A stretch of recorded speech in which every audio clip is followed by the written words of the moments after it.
and welcome to Under the Pale Cold Sun, the Vampire the Masquerade Chronicle.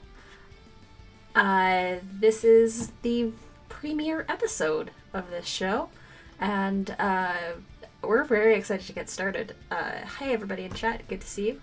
But I think without further ado, I'm just going to toss it right over to D and let them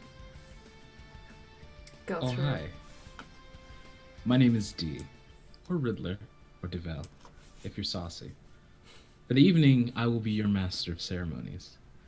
And with me today, I bring you the tale of 5 different people that are coming together for the first time, some reconvening.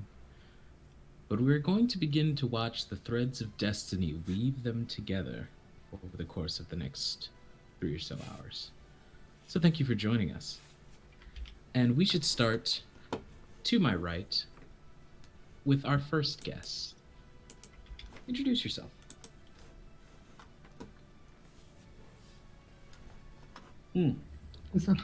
Is that me or That's you, is that Rowan. Anita? That's or Rowan. That's me? Okay. Professional stream, everyone. We'll go clockwise. Yeah.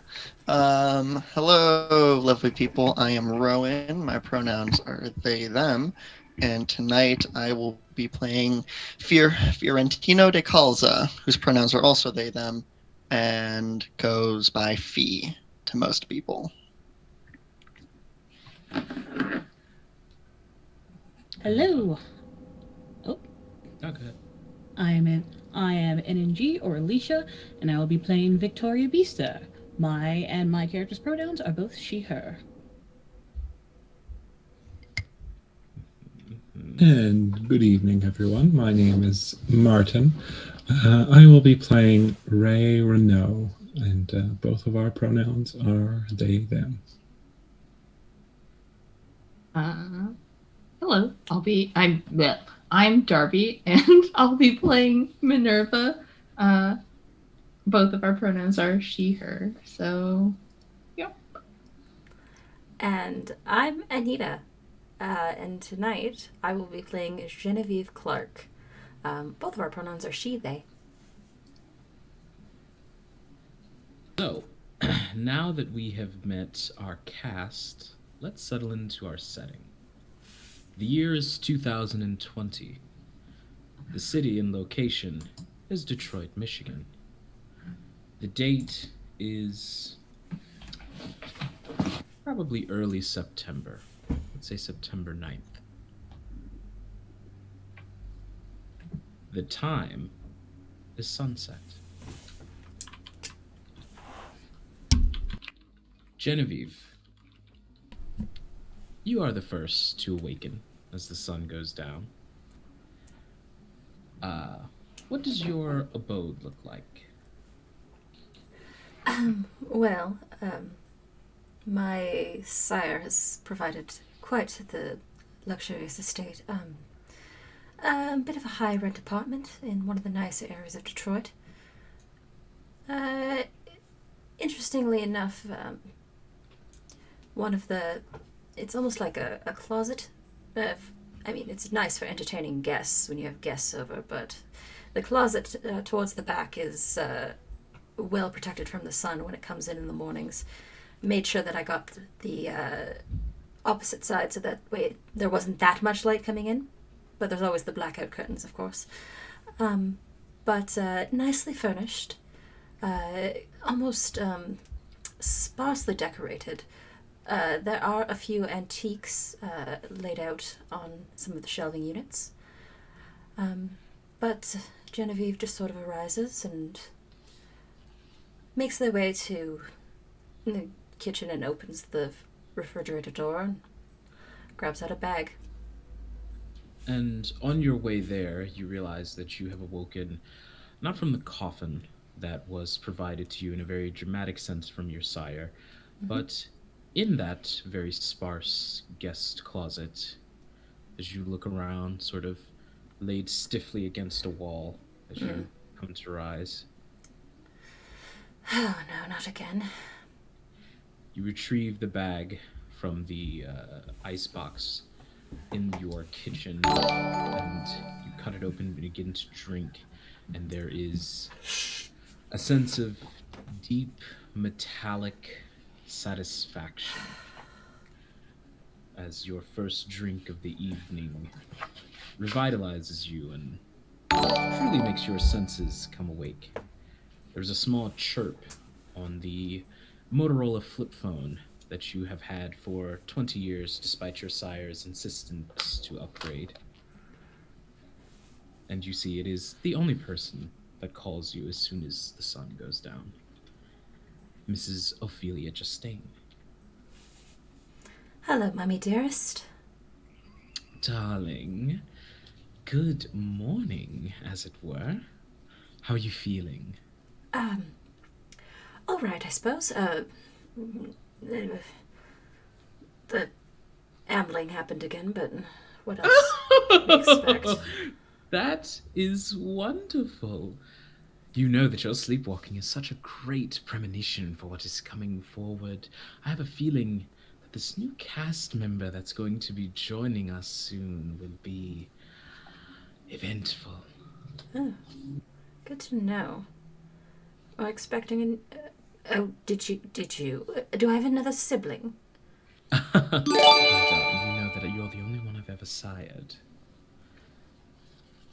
That's why I spoil you so delightfully. Oh, Mummy. You Yes, know I do well. adore you. Of course, how could you not? Well, I would request that you finish getting your things together and dress brightly. Oh, you read my mind. It's one of my many talents, Starlight. I will talk to you soon. And you hear the phone disconnect.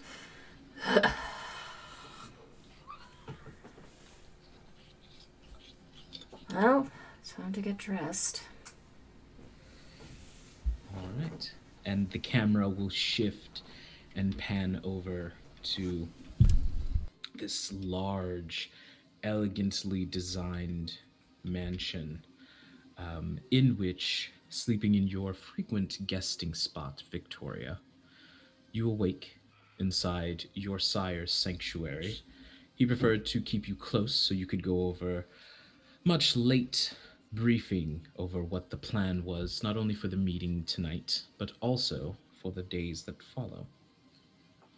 As you awake, you see this fairly pale gray-skinned man with a dotted mass of salt and pepper hair on his head that is standing there, very elegantly dressed, and he says, "Good evening, Madam Victoria. Is there anything that I could get you for your before dinner urges?"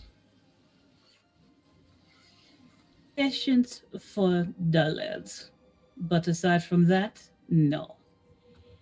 Of course. When you are properly awoken, Mr. King requested you in his study.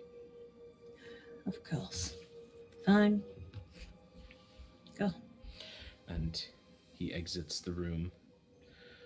As you arise, what is inside Victoria's go bag? If your sire was asking you to stay at his sanctuary, what would you bring with you? There would honestly be a bunch of hair stuff, a bunch of books, and then appropriate amount of attire, and that'd be about it. Okay. So as you step out, you are wearing your normal night clothes. Do you dress in what you're going to wear to the dinner before you go to see Mr. King, or after? Before. You go ahead and dress before. All right. And what exactly does this outfit look like? You've been told that it is formal attire. I imagine it is a blood wine dress with kind of like shingles for arms as opposed to like traditional cloth. With a it has kind of one of those like inverted V's for the top of it. Okay. And then slits up both sides for movement.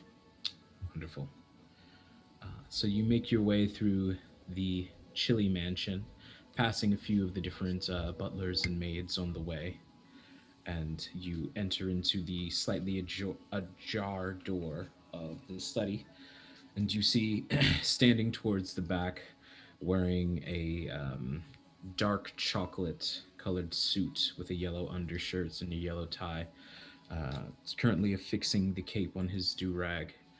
Jackson turns around and slides one of his many rings onto his fingers, and he says, "Victoria, did you enjoy your nap?" I enjoyed it until I was interrupted by those lesser than me, but yes.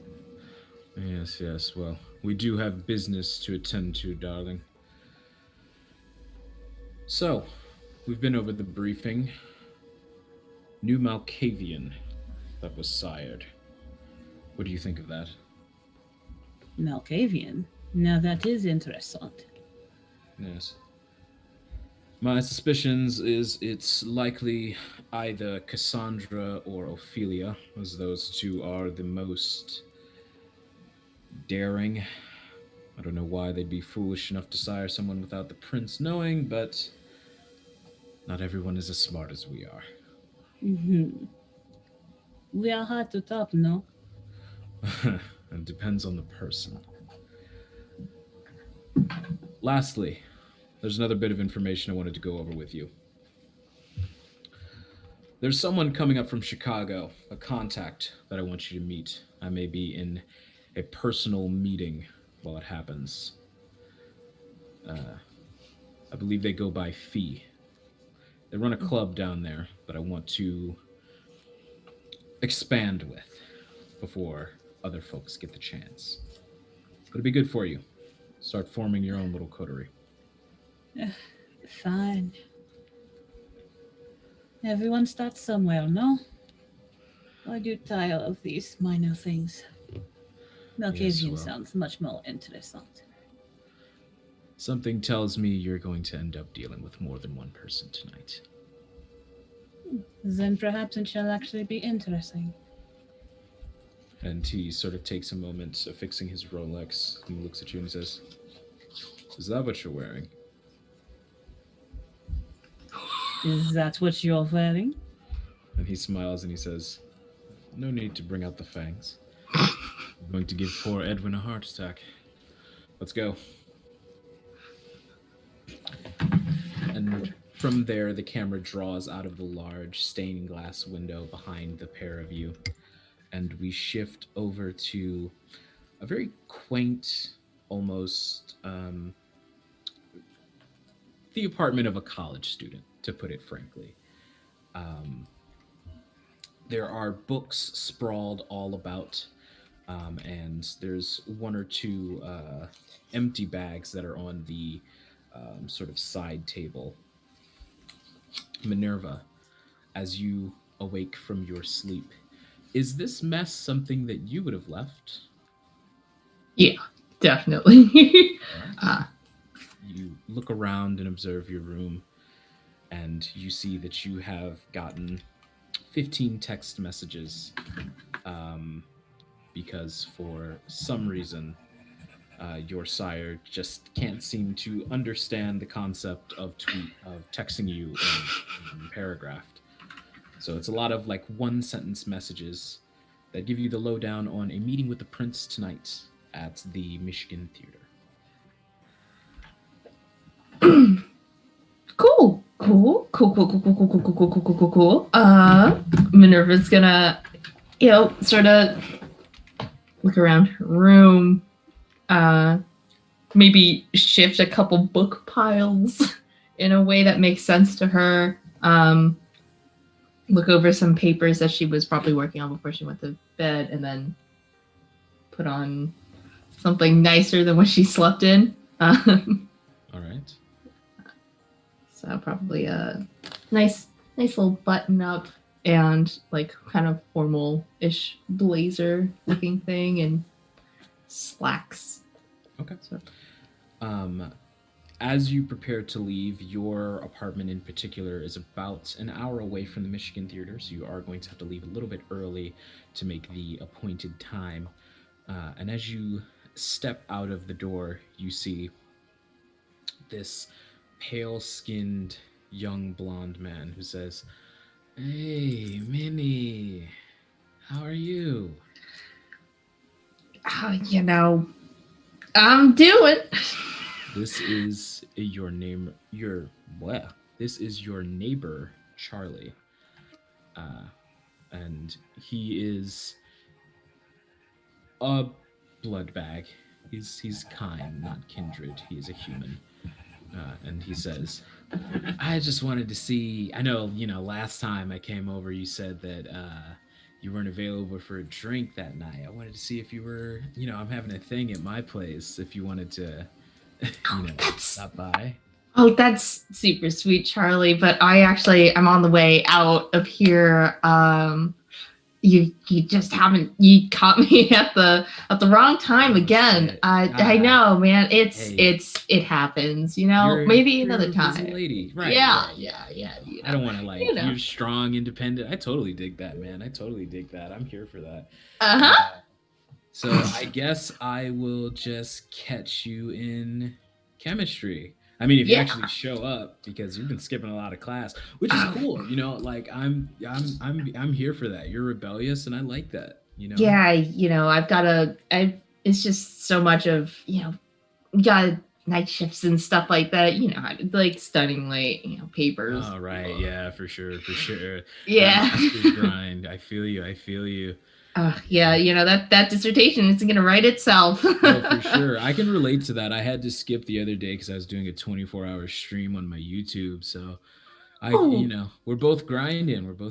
I like that. Yeah. I feel like we got like a connection. That's so. So the air horns. That was you? Oh, you know it, dude. I got the whole soundboard set up. It's like a whole thing. You should come over one day and you can check it out. I got like a gaming chair. It's really cool. Oh, that's really cool. Oh man, but I'm in quite a hurry. So, Charlie, right. You know what? Just next time, why don't you just shoot me a text sometime and we can, try and something. And she's just gonna, as she's talking, she's walking away, just also sure. you're looking a little bit, just a little pale. Just make sure you're eating, eating right. You don't want to get too iron deficient. Right. Yeah, for sure. Yeah. Anyways. I'll catch you. Yeah. All right. You step out onto the chilly Detroit street and begin your journey down to the Metro Theater. What form of transportation does Minerva have? Do you have a car? Are you taking a bike?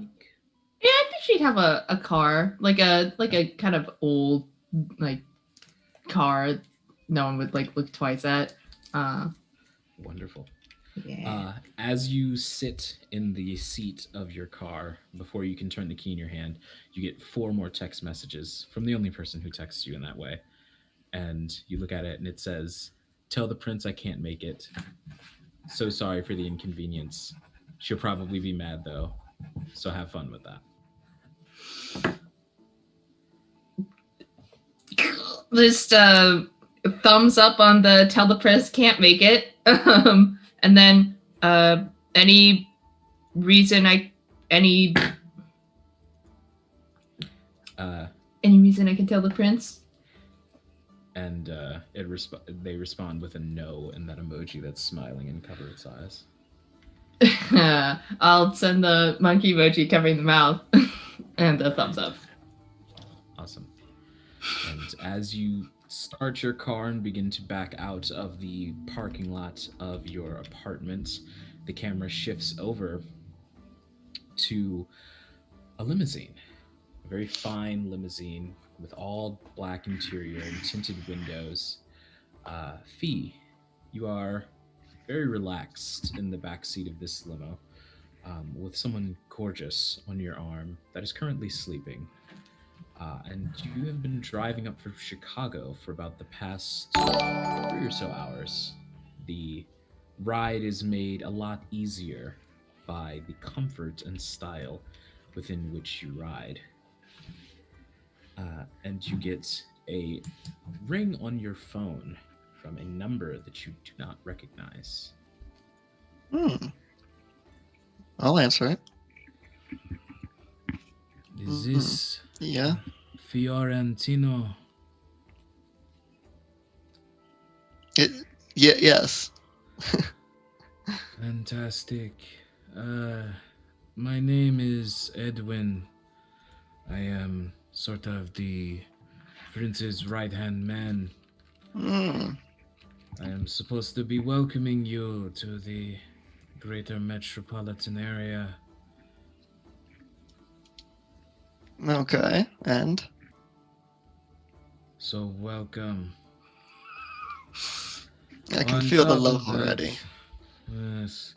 On top of that, I just wanted to make sure that after you were coming here, that you have a sanctuary that you could stay at in case the prince wants you to stick around. Oh, don't worry, honey. I have an apartment in the city. All right, that is fantastic. Welcome to the city. There'll be a gift basket. Yeah. And you hear the phone disconnect. Throw the phone on the seat next to me. Best character. I'm living I for love the him already. tiredness. Yeah. You see the window in front of you roll down as the bright emerald green eyes and long red hair pulled back into a ponytail. Sort of, your driver looks back at you. What's your driver's name? Her name is Mercedes. Any problems, Fee? No, just some asshat wanted to call me. Yeah. Welcome to Detroit. Am I right? Well, it could be worse. We could be in Cleveland. It does not get much worse than Ohio. You are No. correct. No. Speaking of couldn't get much worse, you want me to like drop her off? She's out for the night. Yeah, I'm done with her. Yeah, some people really just can't take the double line hypnosis. All right, should I drop her off before or after we go meet with the other? And she like one hand on the window just. You can go during. I might want to take a walk afterwards. All right, you got it. And you guys continue your drive into the greater Detroit area. Lastly, but not leastly, Ray, you are awake again. It is an odd sensation for what has been a very tumultuous 7 days. When you close your eyes as tiredness washes over you, you don't sleep how you used to. You feel your muscles and your body lock into place as the sun begins to rise in the sky. And your eyes close and your consciousness leaves you, but it enters this void. As though you're standing in a tunnel of pitch blackness, weightless, floating and drifting. And this has been the closest that you've gotten to sleep in the past 7 days.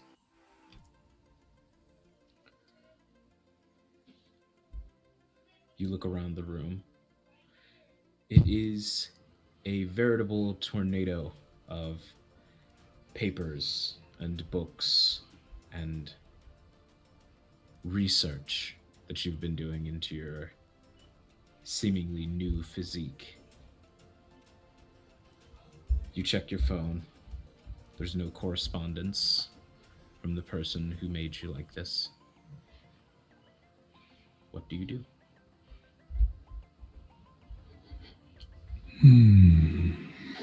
I think that I will go out for a walk. see what I can find about town. Set out for a walk.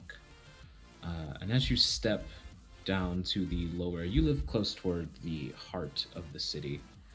And as you step out into the streets, you see that there are a couple of sparse people walking around.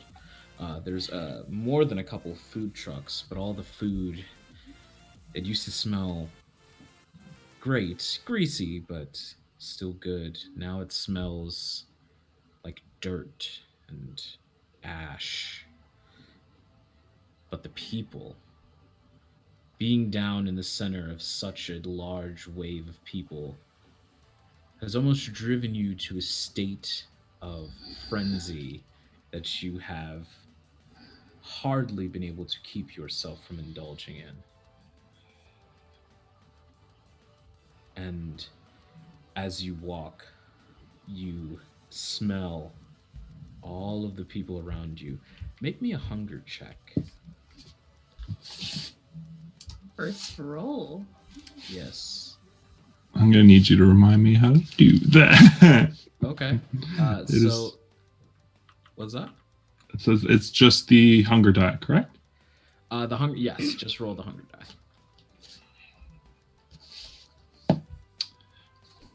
So it's a 3. Okay. A 3 is just barely a failure. And yes, Starting off you strong. are My luck. taking in the scent of all of these delicious smelling people, you grow even more hungry. Move your hunger tracker forward for me. Can do. And as you begin to approach this woman who is by herself and not wearing an N95 as she should be in the current climate, you feel a strong hand on your shoulder. It is cold.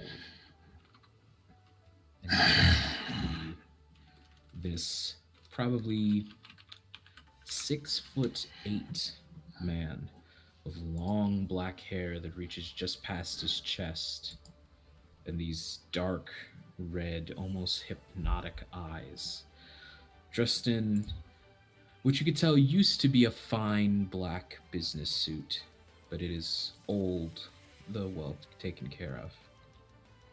And he says, You probably don't want to do that. Or what? The new kids are always so tiring.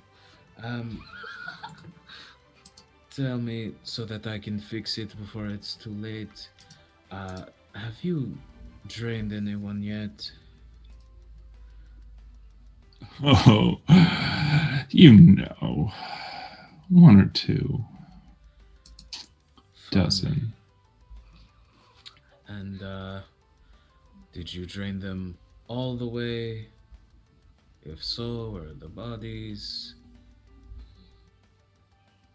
Well, the first few managed to get away from me, but learned a few things in my time. Great. All right, you're coming with me. Let's go. I don't think so. I'm staying right here where the food is. Oh, bad nines. Listen, I will try this again because I've been told that I can be abrasive. You need a proper introduction as to what the fuck is going on with you. I can promise you there will be food of a higher quality than someone who's not even smart enough to protect themselves from a virus. Savage.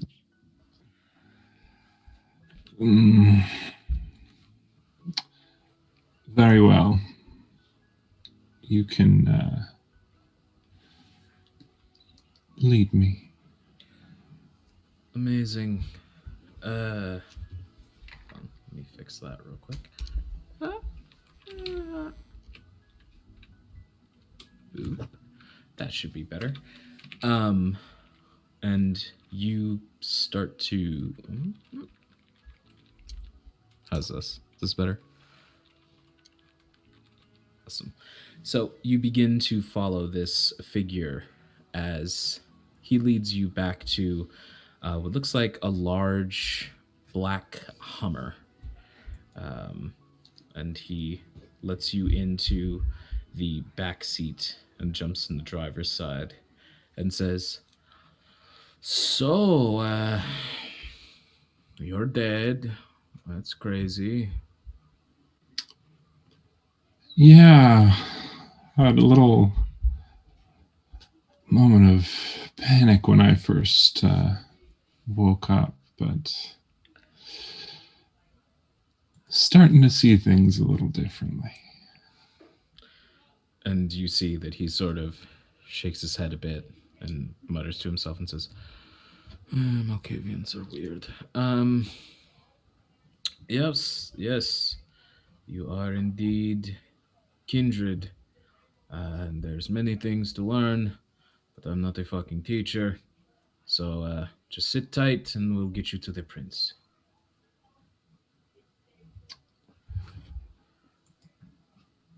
All right. I'm gonna pull out a pack of cigarettes and light one and just smoke and blow the smoke directly in his face. And smile. You're counseling, Edwin. Just remember your counseling. There's also, right, there are blood bags in the glove compartment if you want a snack. A blood bag? What is that? A bag with blood. Oh. Quite Right. the concept, huh? Why would you want to drink from a bag? Some people are squeamish or not properly equipped. It happens. No, thank you. I prefer a fresher drink. Wonderful. Also, last question. Have you seen Cassandra since she embraced you? No. She left me to my own devices, as it were. She opened my eyes to what's really going on in the world. And she left. So overjoyed. And you guys continue your drive. He would answer any questions that you did have on the way, although begrudgingly. And he introduces him. Actually, he never gives you his name, but he does answer your questions if you ask any. So, the time is about 8:45 p.m., and you all are arriving by your separate means of transportation to the outside of the Detroit Theater, where you can all make out that although there is no light inside of the Detroit Theater, your more sensitive senses can detect the presence of someone inside. And I would say that Victoria gets there first, closely followed by Fee. Then Ray arrives, and next Minerva, and Genevieve. Instead of going the normal way to the Michigan Theater, Ophelia insists on the driver to take several turns around several corners for almost no reason whatsoever. And you realize that it is about 8:05 or 9:05 before you guys are finally arriving, making you 5 or so minutes late. Fashionably late. Fashionably everything, darling. Always. Fashionably on time is just less fun. That's true. And it's always better to frame the scene when you make an entrance. Exactly. And she hooks the door in yours, and your driver opens the door, and you two stepped out, dressed very ostentatiously, or at least Ophelia is. What is Genevieve wearing? Genevieve's wearing, though Mummy Dearest said to dress colorfully. I put on a very nice lipstick, obviously. But the dress is just a black bodycon that just goes all the way down to the floor, and there's a little bit of a train on it. But it sparkles. And she hooks her arm in yours, and you guys begin your entrance into the Michigan Theater, where you see the very tired old vampire who serves as the second hand to the prince, Edwin, who turns and sees you all and says, Genevieve, Ophelia, welcome to the festivities. Eddie, darling, how are you? I am ready to go home. It's going to be a long night. I'm sorry. And Ophelia takes her umbrella and hands it to Edwin and says, "Thank you so much for taking our things, darling. We appreciate it greatly." And Edwin looks like he's getting ready to ask why she has an umbrella, even though there's no forecast for rain for anywhere on the 7-day forecast, and just nods and says, "Yes, it is no problem. Go through there, please." And as the pair of you begin to make your way through the large archways that lead into the theater, there is a myriad of different seats that you can choose from. Though no one is seated just yet, you see that most people are waltzing around very, very well-to-do dresses. There are a couple or so Nosferatu who are dressed a little under what would be considered par for the occasion. But most of them are currently sipping from champagne glasses that will definitely be stained from the red irony ichor that is inside of the glasses themselves. And as you enter, you see someone that you have seen in passing before, more recently sired, a young Tremere kindred by the name of Minerva Noctua. And she's sort of standing there. She looks like she's relatively just arrived and is semi-awkwardly holding a glass filled with the blood. And there's a beat of recognition as Ophelia sort of taps her shoulder and says, "Now go and mingle, darling. Mommy has business to attend." Yes, yes you do. Yes you do. Okay. We must enjoy the concessions before we roll. All right. Minnie, darling, how are we tonight? You know, where I was about to say living, but not really. Mm-hmm. Thriving? How are you? Surviving? Yeah. Is that what Yeah. is that what the kids are saying these days? I don't really know. I don't really keep up with I these things. think they're mostly saying vibing, but Oh. you know. Vibing. Okay. Yeah. That's Yeah. different. You know, Um, internet. have you seen the new one yet? I think so. I'm not sure though. No one's sort of just sort of been standing here awkwardly, still trying to, you know.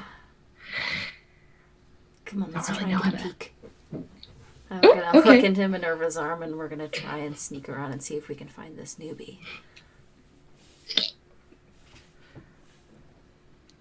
You are muted. You're muted.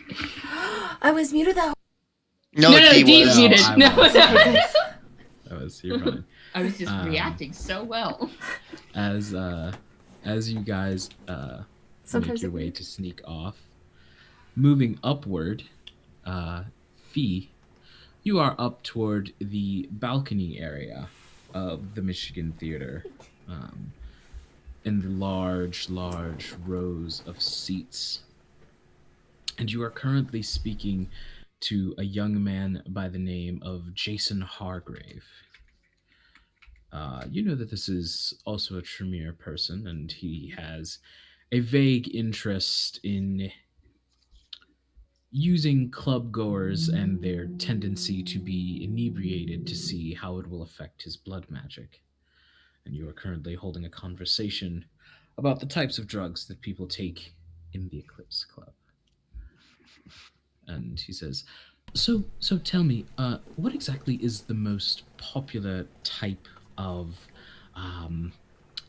recreational drug that the people take? I haven't been to a club in ever, really. No, it shows. It shows.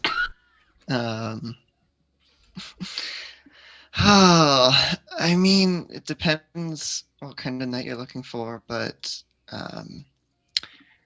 anything that will make you see new colors. All right, interesting. So like methylene dioxymethamphetamine, for example. MDMA, ecstasy. That's what people call it. Yes. Wonderful. Yes. For example. Interesting. I was one of the leading scientists when the government first introduced lysergic acid diethylmide. Yeah, butchered that. But I wanted to take that sort of, because, you know, the Kine are so interesting with their ability to take the way that we merge chemicals and mix them and do even separate things to them. And I'm interested He to just see- pulls out their phone and Yeah, starts. and then he just is going and going and going and going. You receive an email.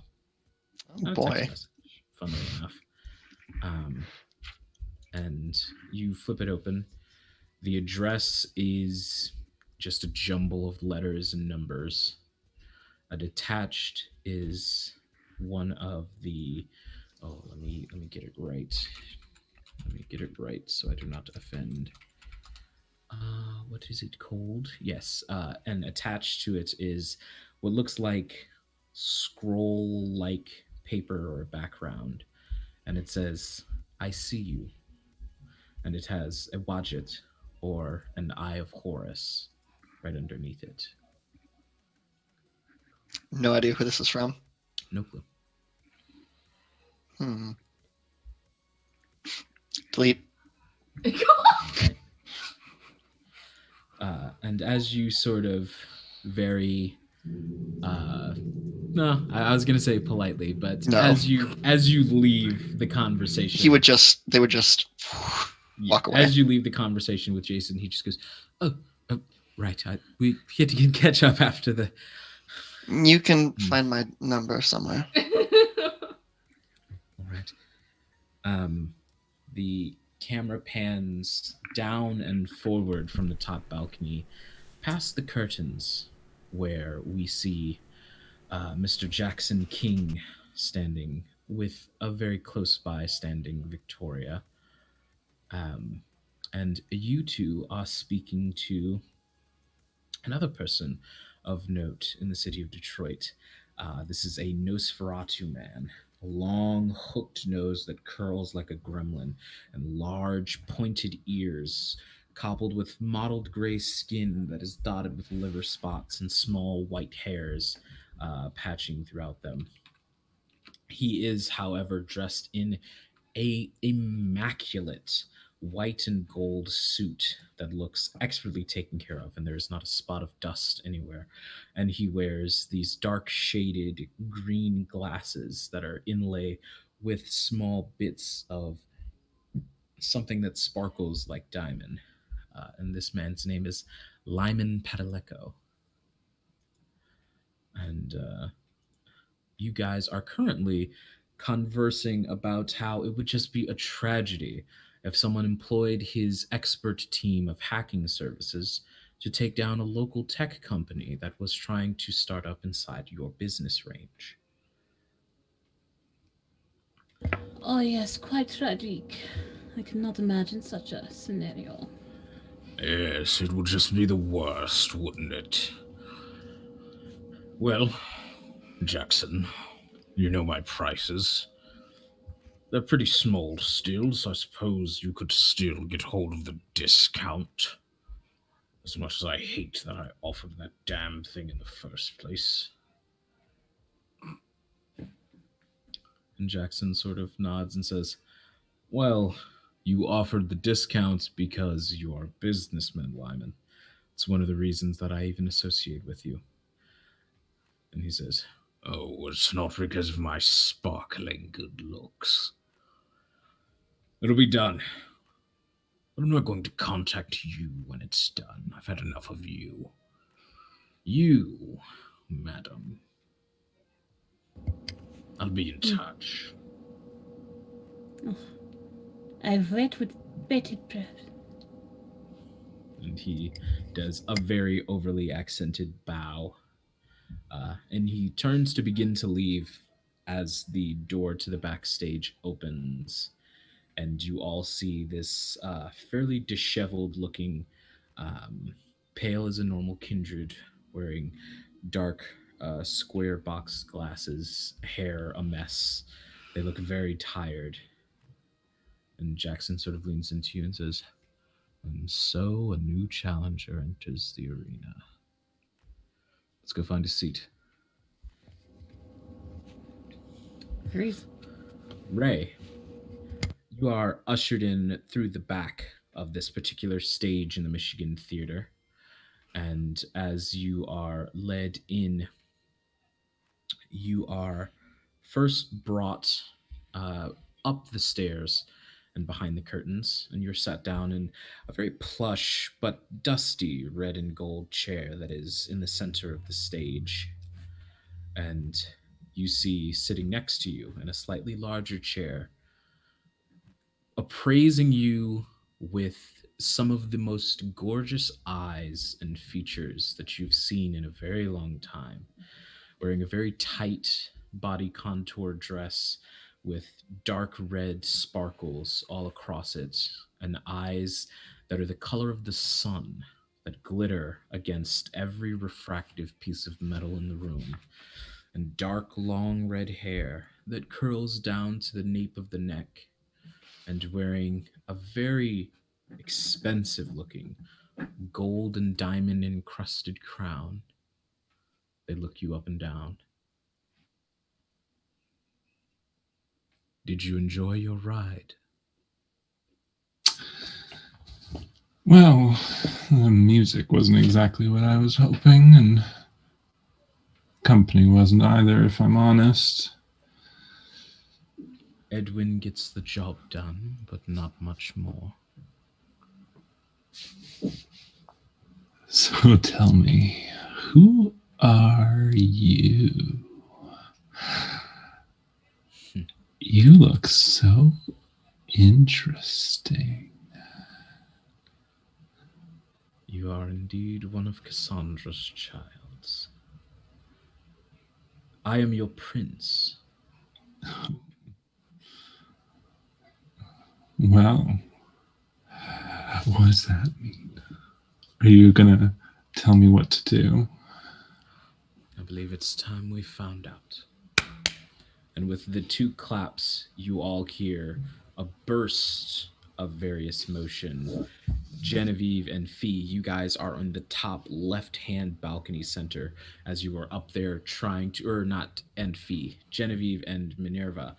You guys are in the top left balcony as you were trying to get a peek behind the very thick, moth-eaten red curtains.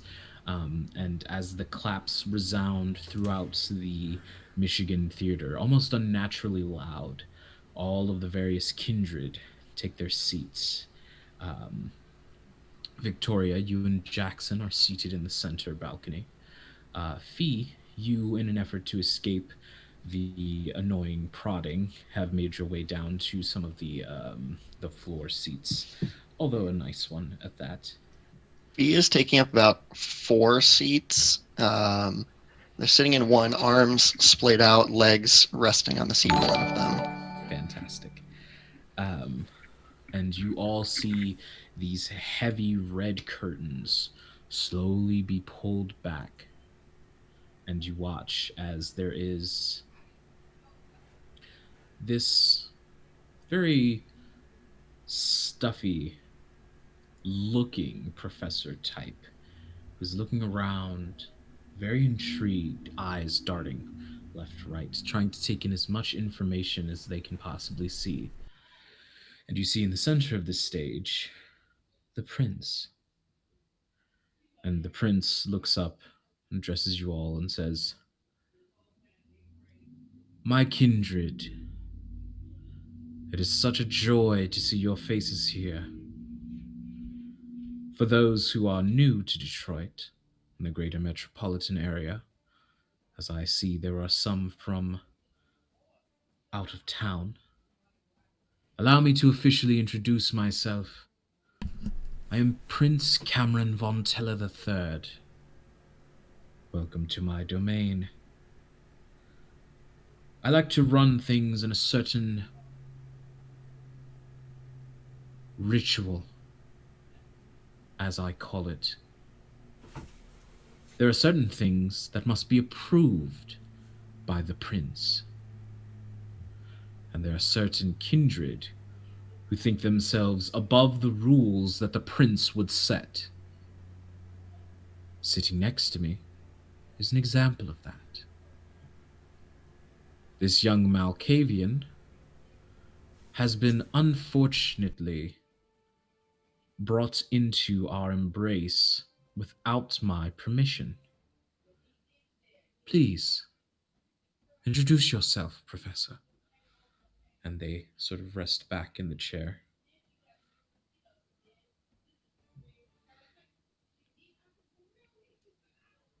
Oh, you mean me? Hi, everyone.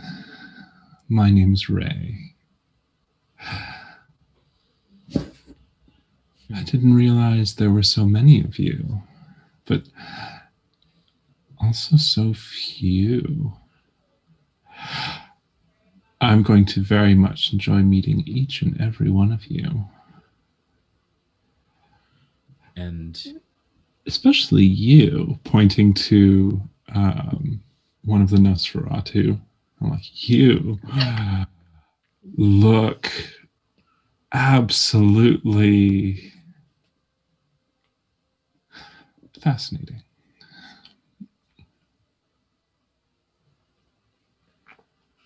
speaking of numbers, I have noticed that quite a few people have decided not to join us. And you watch as their head snaps up to the left balcony, almost as if they knew you were sitting there all along. And they stare at you, Minerva. And you see their eyes meet others in the crowd, and they all shift equally uncomfortably under the piercing gaze. But that is not what we are here for. We are here to deal with the matter of an unapproved kindred. And you see the man Edwin step onto the stage with a large great sword dragging across the wood. And 2 other kindred appear almost out of nowhere with their heightened speed and pick Ray up by the shoulders. There is a way we do things in my domain. Ray, you feel the cold steel of a blade press into your neck, the prickles of blood slowly oozing out and trailing down your back. And it is not to let people do as they wish.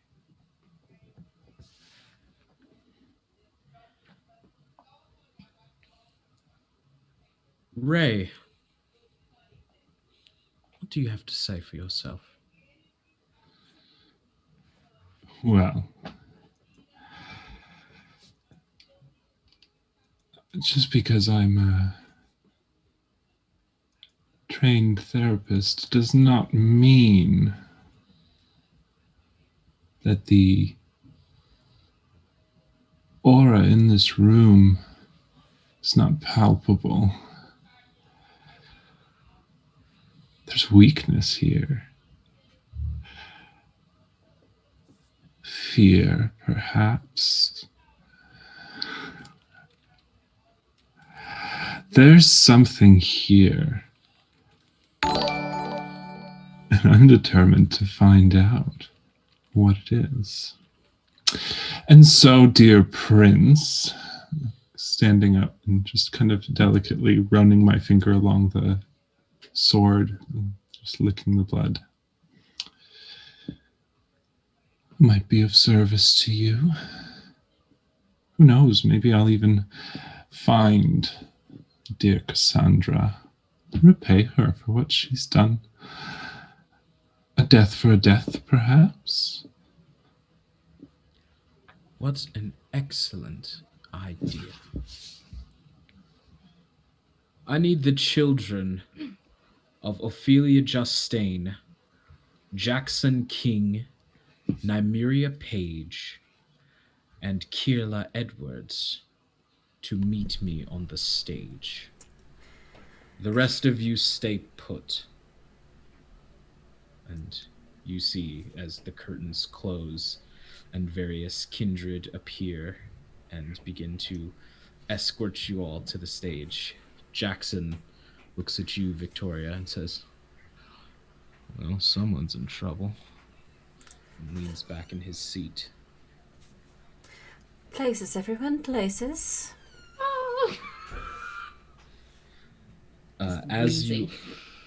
As you are making your way down Minerva, walking with Genevieve, you guys hear this loud click and a bright flash of light as Ophelia is waving from the back. And it's just like... Was that a camera? Very old camera. Fee sort of looks around like, maybe they mean someone else. No, okay. And just gets up, walks to the stage. All right. As you all are met on the stage, Victoria, you recognize Fee. You've not spoken to them before, but they were the picture of the person Jackson told you to contact when you got here. And Fee, you recognize Victoria. Your mentor, Kirla Edwards, has a very, very deep disdain for everything related to Mr. Jackson King.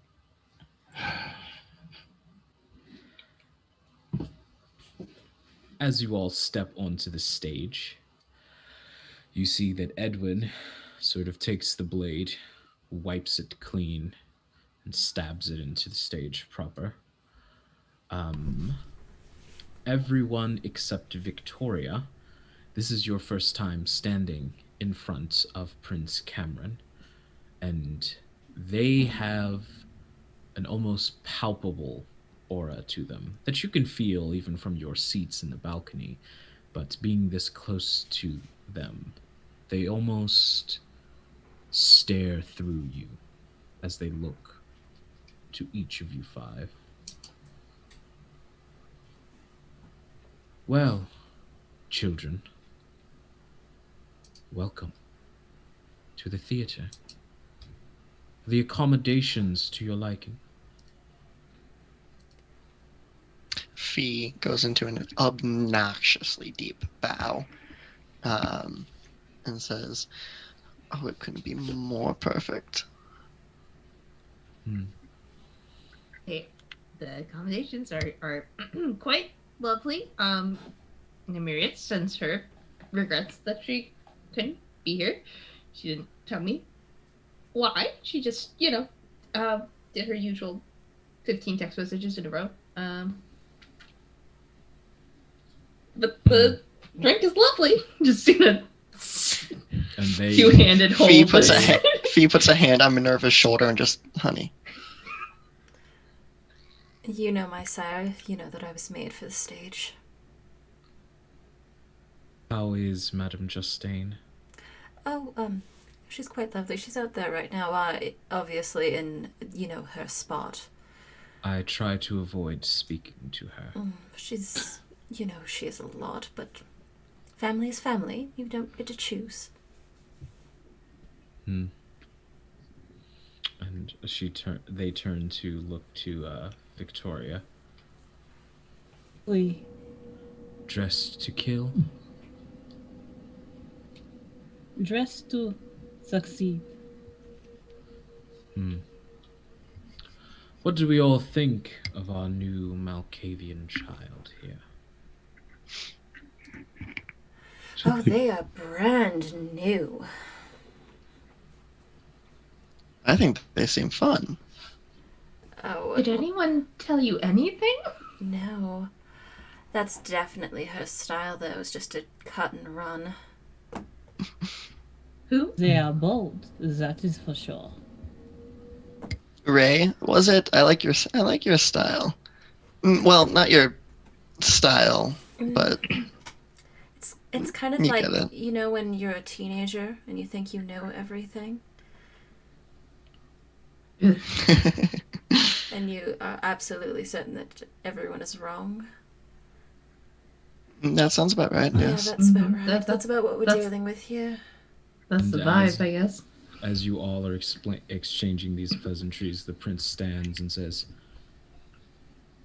I would remind you that 80 years is a quite young kindred yourself, Jane.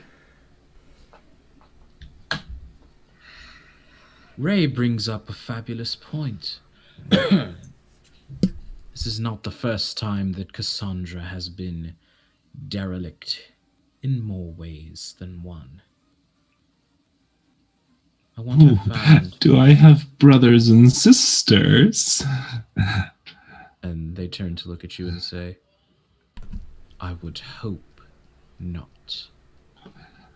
Shame. I was hoping to meet others that weren't so stuffy. I want her found, brought to me, alive. It's about time you children put yourself to use. Who knows? Maybe you'll begin to move up in the ranks.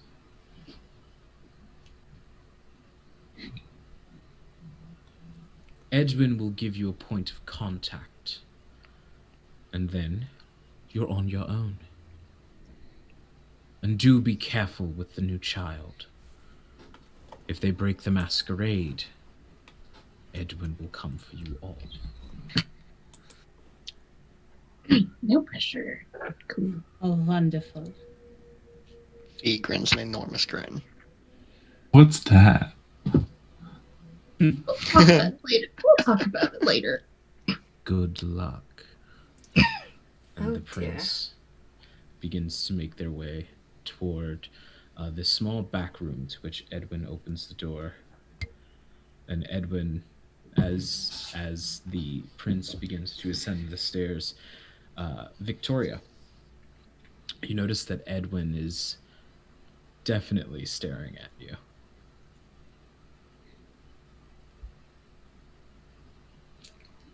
And he sort of and closes the door and makes his way toward the side of the stage.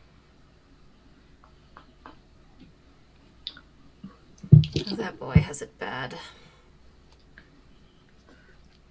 What? Oh, nothing. Never mind. Yeah, honey. We have work to do, apparently. Ugh. I'm 95, not 80. God, you'd think the prince would know that. Why would you?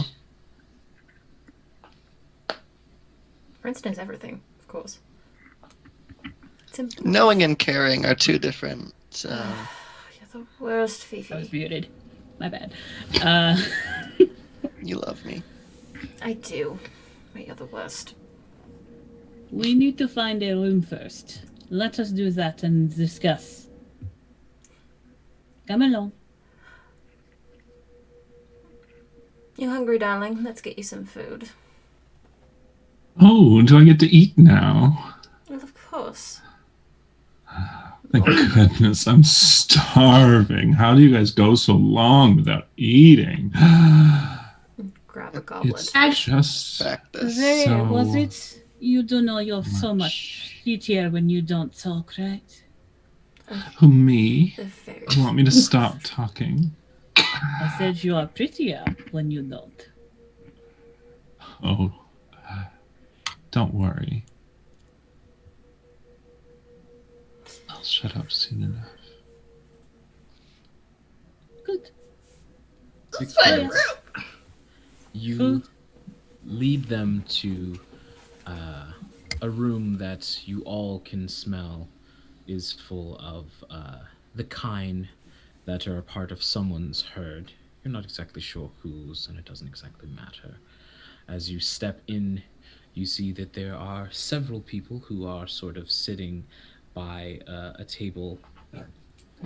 And from a certain distance and without certain knowledge, it might look like just some aggressive necking, but you know better. And if anyone would like to feed, this would be the place to grab. I can't. But I'll Yep. grab one of the goblets and I'll have a couple drinks from that. Also grab a goblet. Okay. I got them baby teeth. Same. Babies. Small fangs. So small. Thanks a lot. Fangs a lot. Well, seeing as I'm new here and all, I'm such a I had a small snack little earlier. baby. Why don't you show me how it's done? You've got this one. She'll point at Fee.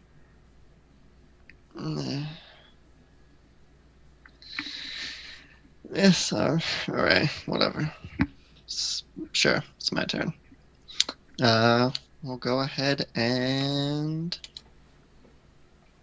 bite. Chomp. All right. Chomp. You pull aside someone and you feel your fangs pierce the skin as you begin to lap and lap up the blood. This is a question that is only a formality because I think I know your answer. But do you drain them dry? No. Wonderful.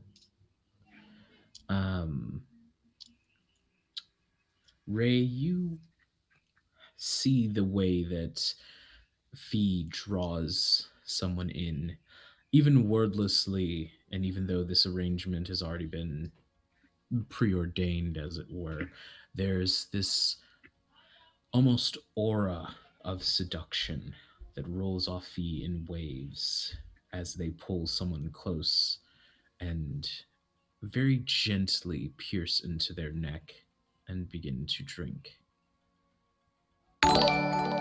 You see the way they do it.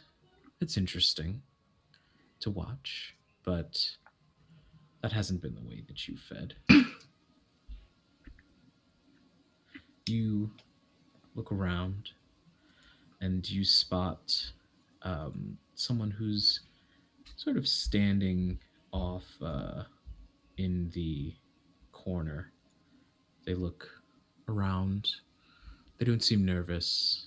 You see their various small little holes that have been closed up all around the neck and arms, and one even right where the clavicle separates. They have your attention.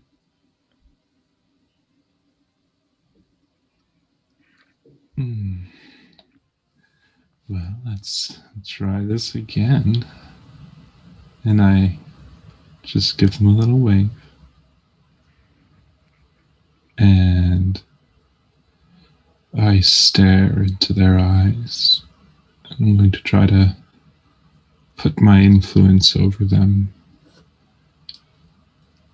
And I'm going to try to draw them over. And I'm going to try to mesmerize them. Okay, so if you would like to use your power, go ahead and make a mesmerize check just for the hell of it. It's very hard for your powers not to work on a mortal being.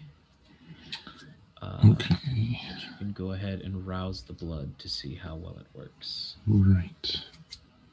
And how do I do that again? Okay, so to roll any of your powers, essentially, and Ron, you can correct me if I'm wrong here, but you're going to roll. You're using mesmerize. So is it the dice pools there? The manipulation plus Yes. dominate there? Yep, it's going to be the dice pools that the disciplines tells you to roll, and as well as 2 hunger die. So 2 of them will be hunger die, correct? Mm-hmm. So manipulation. You do have to make a rouse check as well. Yes. Right. And so what is the rouse check?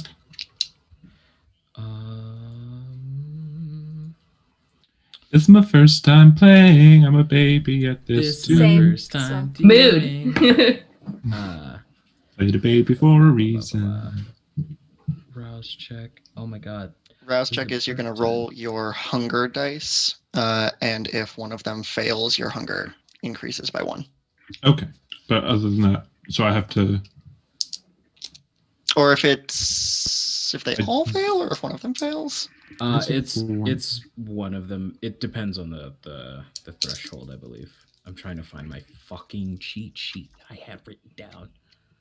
Okay, well, I rolled a 1 and an 8. On your rouse check? Yeah, I rolled my hunger die, right? So yeah, that is correct. So you get another point of hunger. Being this close and calling on the energy that courses through your being, as it were, is making you even hungrier. But the mesmerize does succeed as you watch the soft brown eyes become almost doe-like as they totter over toward you. I go over to their ear and I whisper, "Kneel." And they drop down to their knees.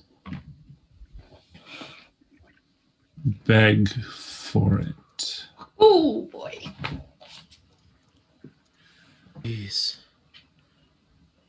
Please, bless me. Bless me with your gift. I beg you. Hot diggity. I'm going to reach down and I'm going to lift them by their chin and pull them close. Right. And bite. All right. And you all watch, particularly, you watch, what are your names? Minerva and Genevieve, as you're sitting there with your glasses, you watch the very ostentatious flair of this feeding as it happens in front of you. Do you ever wish you had bigger teeth? I mean, it's so messy all the time, though. Especially if they're new at this, they're probably going to hit an artery. Yeah. I've got a bag of O negative that says they're going to hit an artery. You're on. All right. So, Victoria, are you partaking? She is not.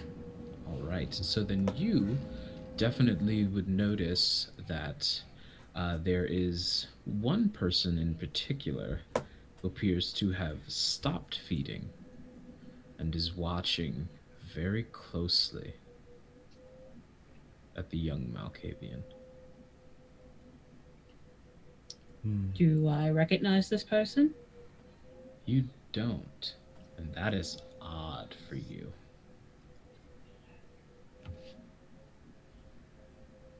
It is a woman with dark red hair that is very closely cropped, partially in a very stiff mohawk, with dark black dots of what look like charcoal paint around different places on the face. And she's watching, very interested. I think Victoria would because does she look pretty rough? Because could Victoria kind of like sidle up alongside her without her noticing? Without her noticing might be a little bit more difficult. Give me a stealth check. All right, so that's the stealth skill plus Plus your dexterity. That sounds right to me. Actually, if it's physical, they're all two. So, and then do I still roll the hunger die with all this? Yep. Always roll Okay. your hunger die. Okay. Be hungry. Okay. So that's 10. So 8. Oh, sorry. To give you so just to make this easier on you guys, and yes, chat, this is most of our first time playing Vampire the Masquerade 5th edition. This is my first time running it too, so bear with us for a little bit. First episode. It's all right. A success is always going to be 6 or up, and a 10 is 2 successes. So in that case, it was 3 successes. All right. So with 3 successes, you manage to sidle up on the side of this person. They are a little too distracted to notice your presence. You see they're dressed in very almost ragged clothes, but they look almost purposefully torn and marred and differently torn in places. And this very thick necklace of what look like teeth, not humanoid, canine of some kind, around their neck. And she is just watching. Does someone have the hand in the cookie jar, dearie? Christ alive. No, I'm pretty sure they are dead. Clever. That- You're Jackson's little child, huh? Who are you? If you don't know me, then you're not ready to know me. I think I am, considering that I got here without your notice. And she looks you up and down and goes, that's because I was very interested in Shakespeare over there. Oh, are you into the kneeling? I'm usually the one making people kneel. I can change that if you like. Maybe another night, darling. Interesting. Well, if we shall rain check it for another night, I will still need your name, no? And she looks up at you curiously. Yours first. Fine. I can give a little to get a lot. You can call me Victoria. Hmm. Well, Victoria,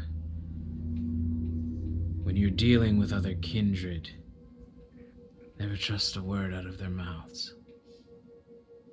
Good night. I don't. And she stands, sort of just letting the hand of the person next to her just fall onto the couch. She begins to make her way past. Minerva, Mhm. as you're sort of focused on this display in front of you, you feel someone walk past you, and there is a deep chill up your spine for a second Mhm. as you turn and see this figure that is leaving. Do I recognize this person at all? Vaguely. Something to do with Nymeria. Huh.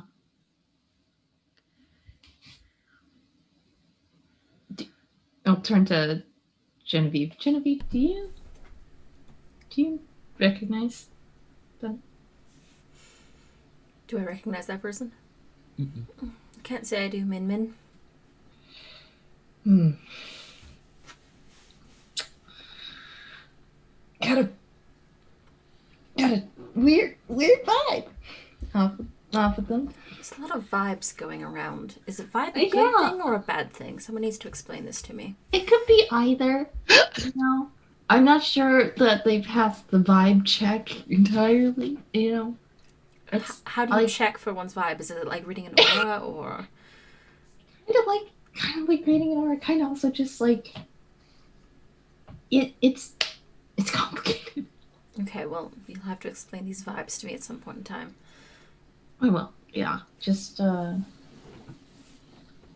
I text my sire Sure. and be like, hey? I also text in single sentence, like Of boom, course. instead of paragraphs, just hey, saw someone that kind of gave me a vibe. Not sure if it was good. We'll describe the person. Hmm. Looks familiar. Someone you know? Question mark? You receive back. Oh yeah, I know them. They're cool people. Don't talk to them or look at them. Don't engage. What I'm learning here is no one likes anyone. Don't engage. Welcome That sounds to about Van- right. Welcome to the Only camera. cowards don't engage. Welcome to the camera. So you guys watch as the very dustily dressed and permanently tired Edwin walks in, his hair pulled back into a very high man bun, and he looks down at Ray and is just like, all right, don't fucking kill the guy, and we'll push you off.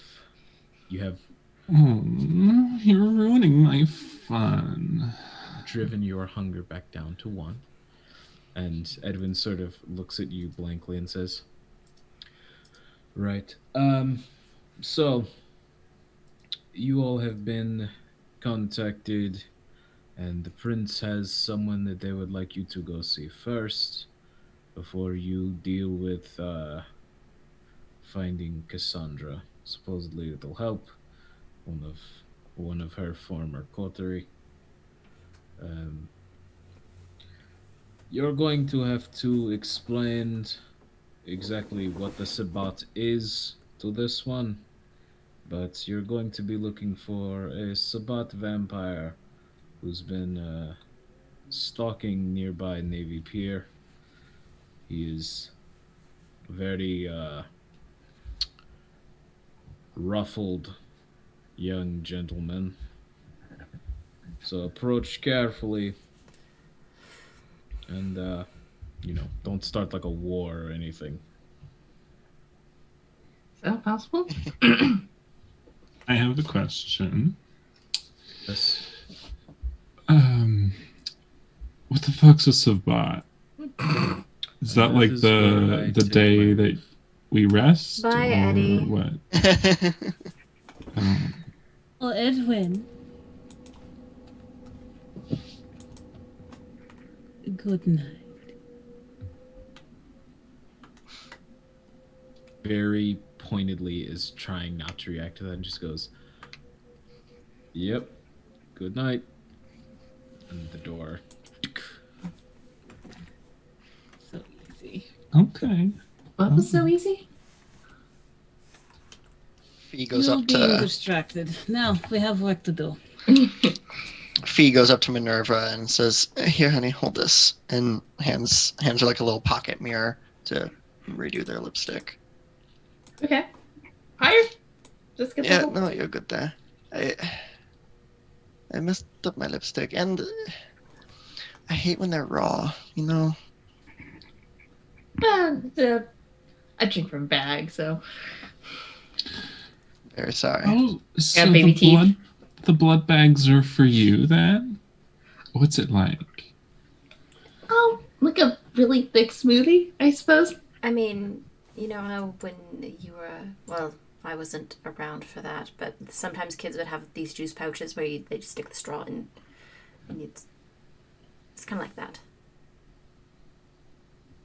Mm, I miss juice. Yeah. Yeah. I miss coffee more. Yes. Yeah, we had to Coffee ration was the that quite a best. bit during the war. Make sure we don't all die because the prince is unhappy with us. Right? thinking- Yep. Mm-hmm. Cool. Yeah. Yep. Good point. Oh, Good point. So, what do you know about all of this? They don't know anything about this. It's wonderful. Ray. They're brand new. Boy. Oh, I think they're a baby. I have my notes. Ray, No, from your research, honey. You couldn't really find anything that didn't sound like it came from a TV show. So, your information is quite limited, except to what you've experienced. You got a horrible burn on one of your feet from waking up partially in the sun, so you fixed that. You ate something with garlic without really thinking about it before you really came to terms with what you are, and that didn't seem to harm you. You had an odd interaction with a bit of jewelry that you own. It left a deep red mark on your upper collarbone when you tried to wear the necklace, and it was made of silver. So that's about as much as you know. Well, seems like all of you had some kind of mentor or something guiding you. Yeah? Lyle, yes. Typically. Eh, Well, I haven't gotten that. As you can see, we're apparently tasked by some prince to find them. I don't know much of anything, but I'm so eager to learn from each of you. Will you get on your knees first for the learning? I move closer.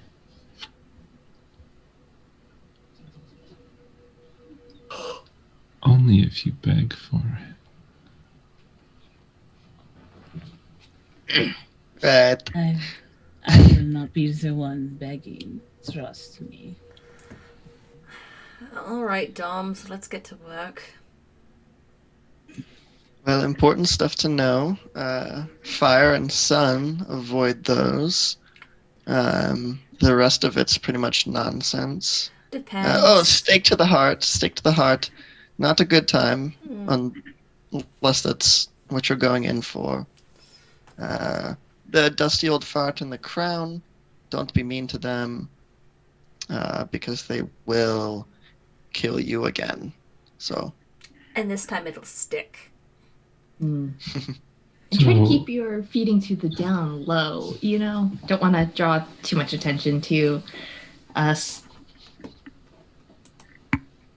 Yeah, learn how to get rid of a body.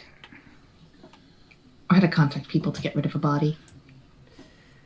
Depends on how well connected you are, really. Yeah. If you need people, I have people. Or if you want to feed See. from a bag, black market, all that good stuff. Hmm.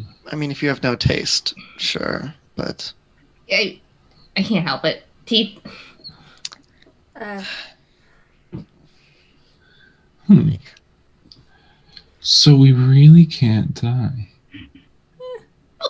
But That no, is not the- true. we can the whole definitely fire and sun thing. Right. But beheading also does the trick. Mm. But- You know the whole Age. Van Helsing thing where, like we don't age anymore. oh no, I've been around for about 75 years. Not physically, no. 70 years. Yeah, that's funny. But no, yeah. And you, person who's trying to get me to sleep with him. You think that is trying? I asked the question. So how old are you?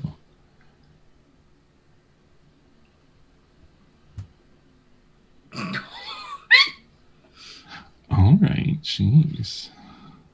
You seemed more responsive. Fi was your name? Fi. Fiorentino de Calza. Bless you. But that's a lot to say. Okay. I've been dead 7 years? 7. You're only 2 years older than me. I'm 5. Yay. Such for I wouldn't think it. All right, lovelies, we should probably get going to this contact. Is that a thing? Yo. Yes, to the bill. Yeah, where are we going? I was only half listening. Navy Pier. Navy Pier. Yeah. Some Sabatas hunting. Might have been part of her coterie.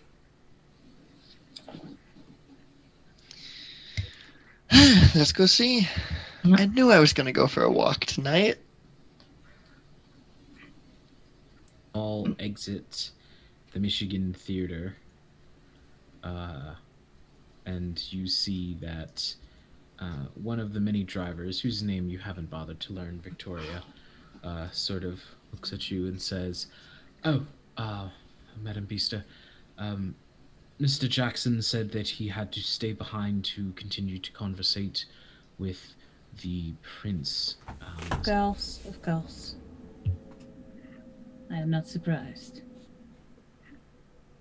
We have somewhere to go, so take us to the pier. Let us be off. Oh, okay. Yes, I have- absolutely. I also have my car. I can drive us. Or not, you want know? to take your car. You know what? It's fine. It's let's just get in. Anyways. Smart girl. Yep, that's all I am. Tori goes in and climbs in. Whether they follow or not, it's up to them. Yep. Climbing cart. He's getting in.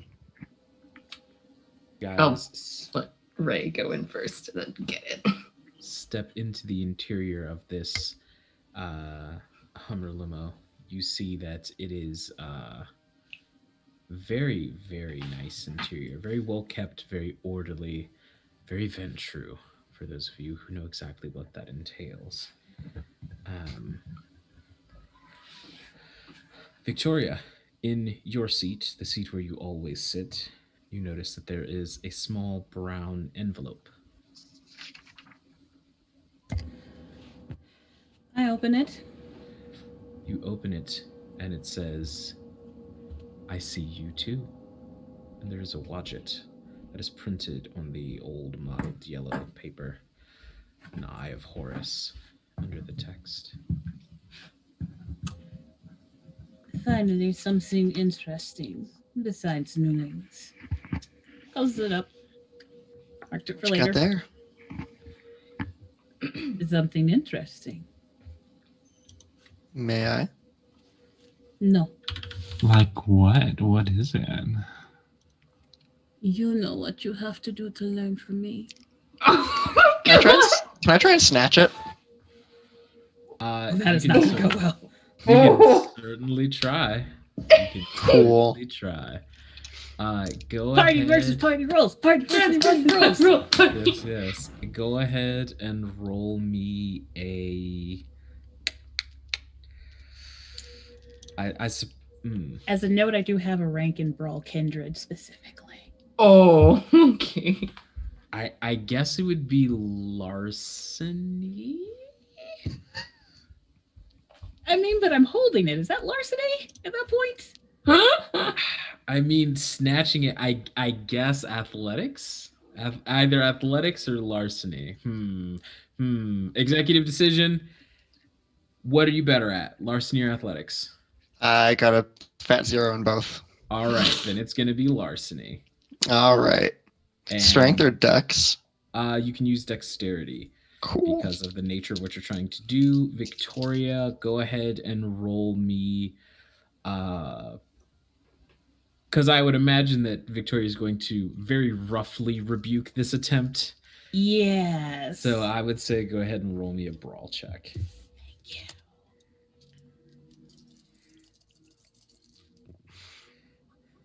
Let's... 3 successes. Only 2. Oh man. So you watch as Fee actually manages to get the actual envelope, but before they can snatch the letter out of your hand, you put 2 fingers on their head and push them back into their seat.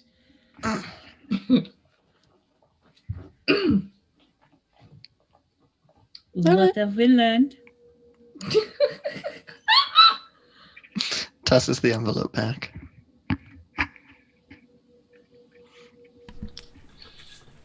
If there's point, like like- a Victoria will secure it and just like stash it away. Okay. if there's like a bar in the back of here, Fee's just gonna take ice cubes and start crunching on them. It absolutely is.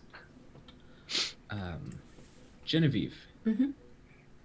as you are sitting there, you receive a phone call from Ophelia's number. Hello, Mummy dearest. Starlight, how are you? Oh, I'm doing wonderfully. Prince gave us a little bit of a mission, but you That's know. what I hear. Look at you getting missions from the prince. I'm so proud. Could you hand the phone to that new Malkavian fellow? Oh, really? You want to talk to them? Yes, I'm very interested in talking to them. All right. It's for you, Ray.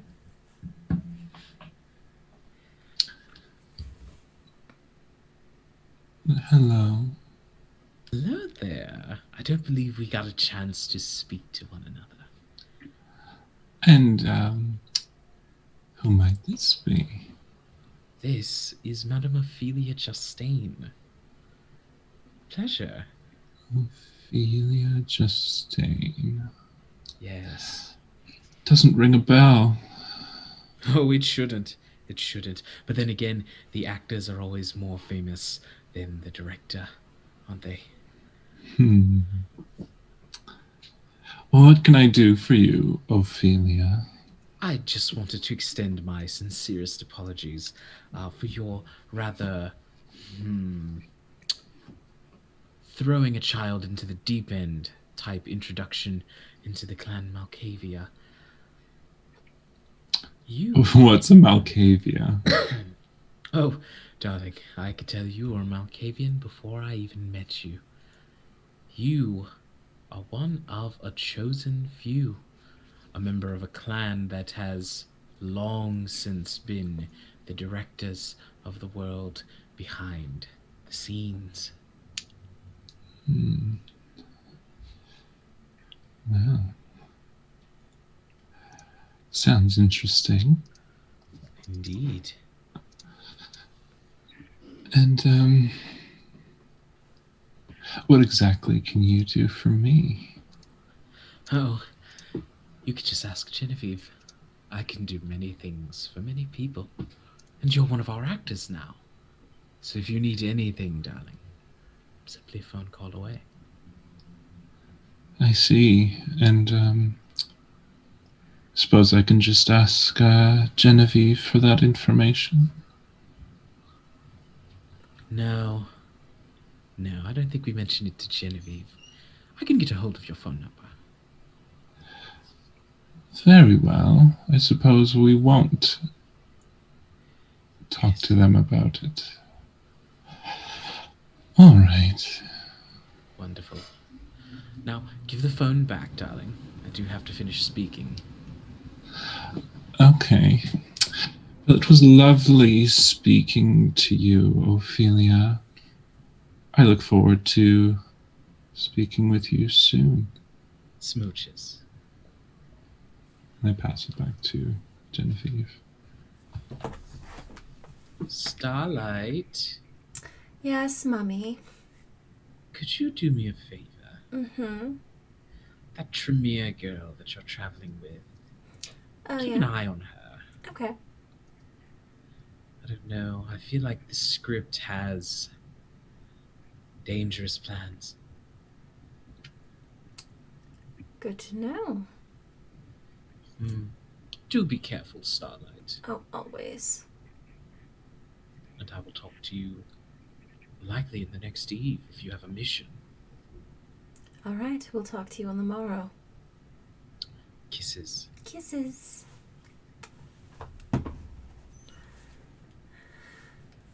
You and your sire are very affectionate. Oh, she just loves it when she dotes on me. Oh, yes, I can tell that she shares everything with you. Yeah. She seems nice. Wonder what that's like. Oh, she's terrible. And you can't trust a word she says, but... I was gonna say, because Fee, you have no fucking clue what that is like, because Kira Nope. is not a very kind sire. But families is family, and you can't choose them. But they chose us. One way or another. You can always choose to not answer the phone. No, you really can't with her. Oh, I love her even more. Huh. Trade ya? An absent sire for a overly attached one? Well... No, I think I'll stay with Ophelia for now, at least. Yeah, well, it's always out there. God, how long is this drive? As you guys Crunch. approach Navy Pier, What? my 5 lovely players, during character creation, I told you to write down a certain sign for me. The disciple, the nemesis, the mage, the scales, and the void. I will need the names that those are attached to pay close attention. Firstly, the disciple.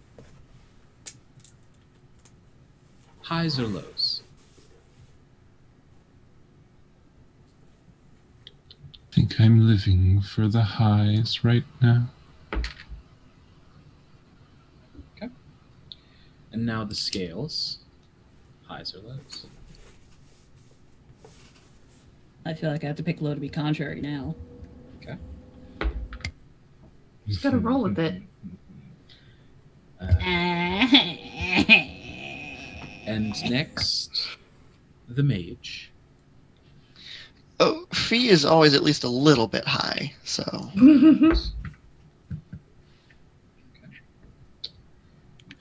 And after that, the nemesis.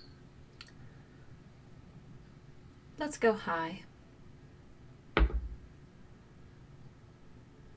And lastly, for my lovely void, evens or odds? I was prepared for high or low. I can't even.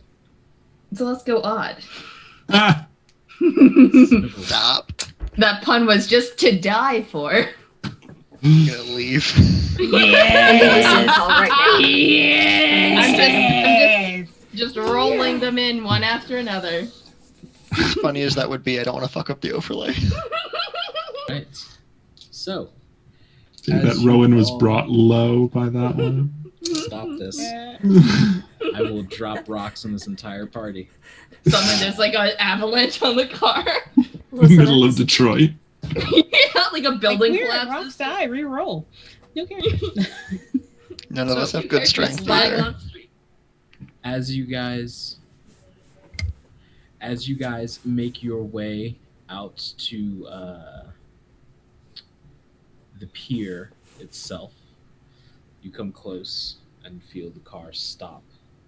And on its approach, you all step out, smelling the salty seawater and seeing the very few scatterings of people who are sitting around outside, keeping a fair amount of distance from each other.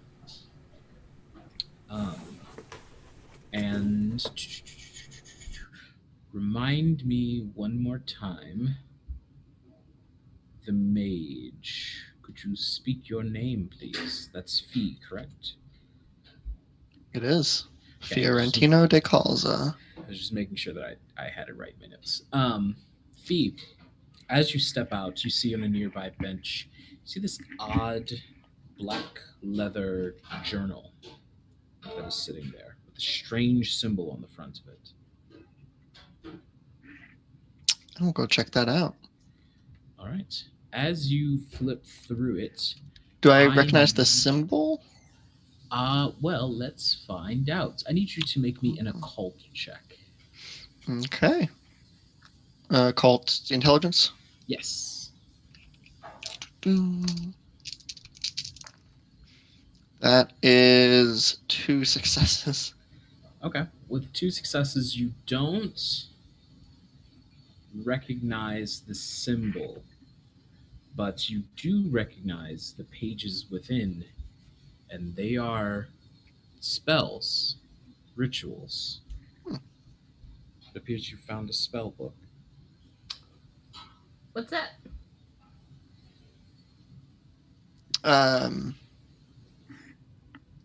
Magic. Ooh, can I take a look? Please. Wait, magic now? This is Oh. kind of.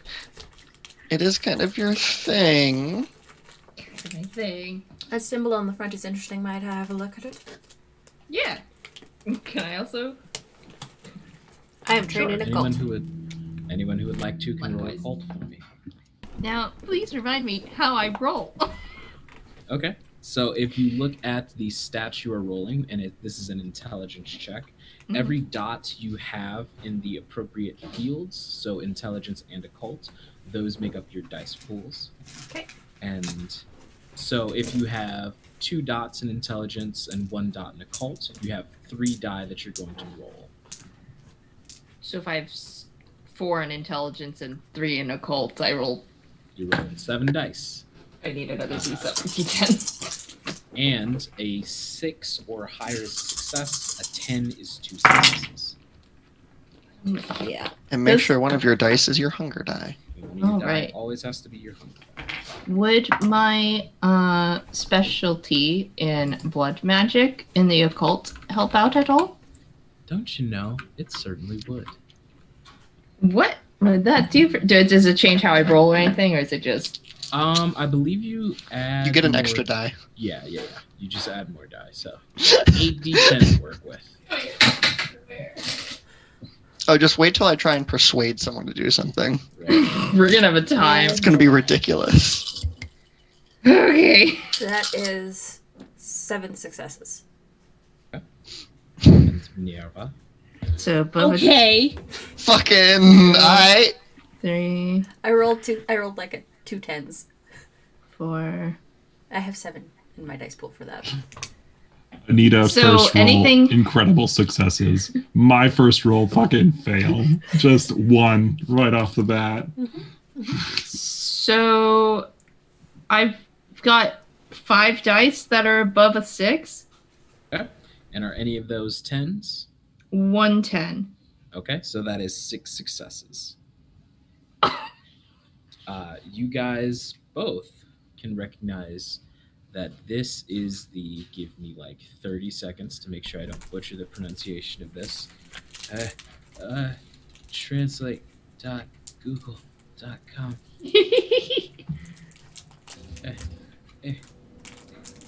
Are you having fun, chat? If You you better are, be. go ahead and give the channel a follow. They're just making a bunch of puns. Yes. That's why I don't have chat open. This is a symbol that is known as the Dij. It is an Egyptian symbol of magic. How That do you is- spell that? DJED. TJ. It is an Egyptian symbol of magic that is primarily known as the backbone of Osiris and is usually associated with themes of rebirth and regeneration. Oh, this is the D. Yeah, it's also known as the backbone of Osiris. Yeah, it's very interesting. Flipping through the book, do I recognize any of these spells, rituals? I would say, do you have any spells that have to do with healing yourself? I don't believe so. I just have my disciplines, right? Gotcha. Yeah. So, I don't think you started with any spells, but regardless of that,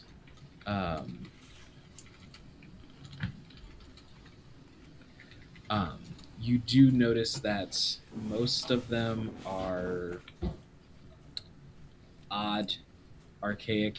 You have seen a lot of different spells that have been put together by your sire as sort of an introduction to what exactly blood magic is and how it works. And the essential effects of most of these spells seems to be to siphon the blood from another creature and use it to embolden one's own form in a more direct fashion than you would by drinking. Seems a somewhat important book to just leave lying on a bench. Yeah. Is there any names in the book at all? Like property of. Death Note? Not that you can see. Detroit Public Library. Oh my god, that'd be so nice if this was in the public library. I mean, like, I tried really hard to find this stuff when I was still alive, but now that. Minerva. Mini. Sorry. Honey. Yep. Go. Anyways, where is this person we're supposed to be looking for? Is anyone? I assume they're the ones who left this. Sorry, are we not going to talk about the fact that magic spells? Yes. I mean, Yeah, that's kind of Mini's specialty. You do realize you are a vampire, right? Is magic really that much ordeal? Excuse you, kindred. You don't have to use their word. I think for this one I should, until they know better. So, okay, there's another word that I have to learn? Yes, we aren't the V word. That's their word, That's, not ours. That's how the blood bags refer to us. We are kindred. Okay. Sounds kind of snooty to me. It is. It's horribly pretentious, but it's still fun. Think of it also not as maybe as pretentious, but dramatic. I guess so. a lot of Victoria. tradition. No, I don't really have much time for drama. Tradition! Oh Victoria. boy! Then when Ophelia has to talking with you, it's going to be interesting. As they are giving Ray the lowdown on these different things, you hear this, what sounds like a grinding of metal, just this of what sounds like bars being moved almost. And there's a young man who is sitting toward the edge of the pier, just sort of reading from a book.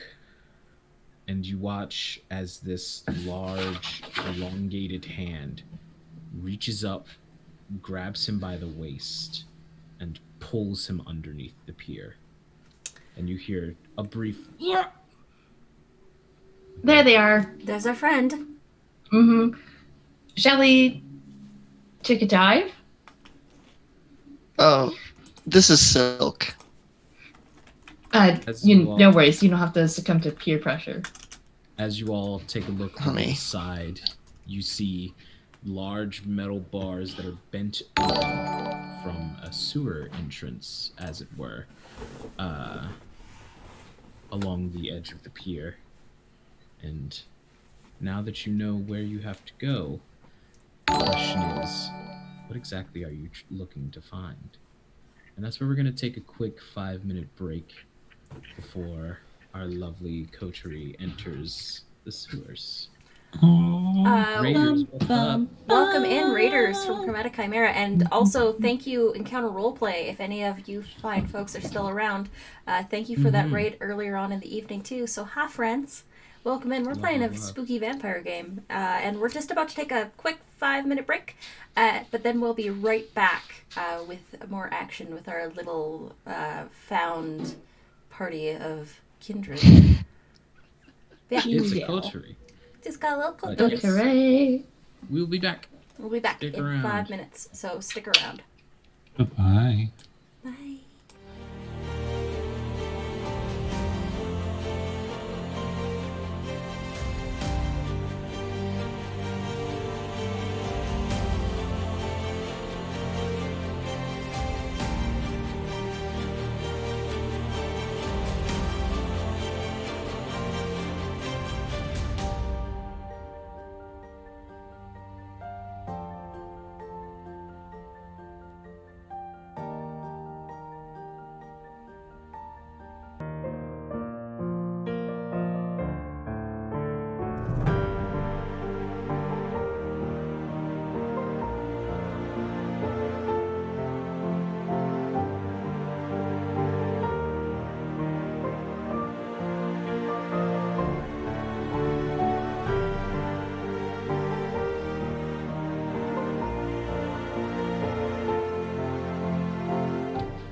One sec. Hi, I've been muted this entire time.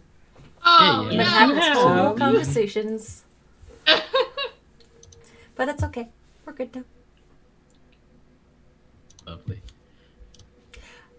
All right, without further ado, D, take it away. Oh, hello. I am D. Welcome back.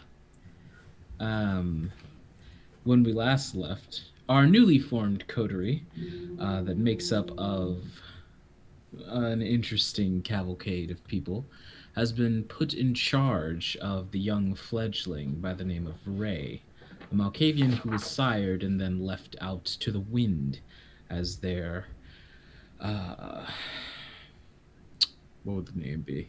What would the word be? As their vampire daddy dipped off and They're sire. disappeared. Daddy. Daddy. My Fine. blood daddy. Yeah. But they have been tasked with finding the lovely Cassandra, and in their process of doing so, apparently they had to meet with a Sabbat Nosferatu contact. So, you guys lower yourselves down into the sewer system by the pier, and who goes in first? Victoria. Amazing. Victoria, as you begin your insurrection into this sewer system, you can hear the loud, clomping footsteps down the forward path. You all press into the sewers to varying degrees of happiness, and begin to make your way through the tunnels before you come to this large, almost, it looks like a metal cage that has a door toward the front. Can I use my heightened senses and silence of the dead in this situation to just kind of go full stealth and see in the dark, hear everything? Absolutely. I'll have my own heightened senses active as well.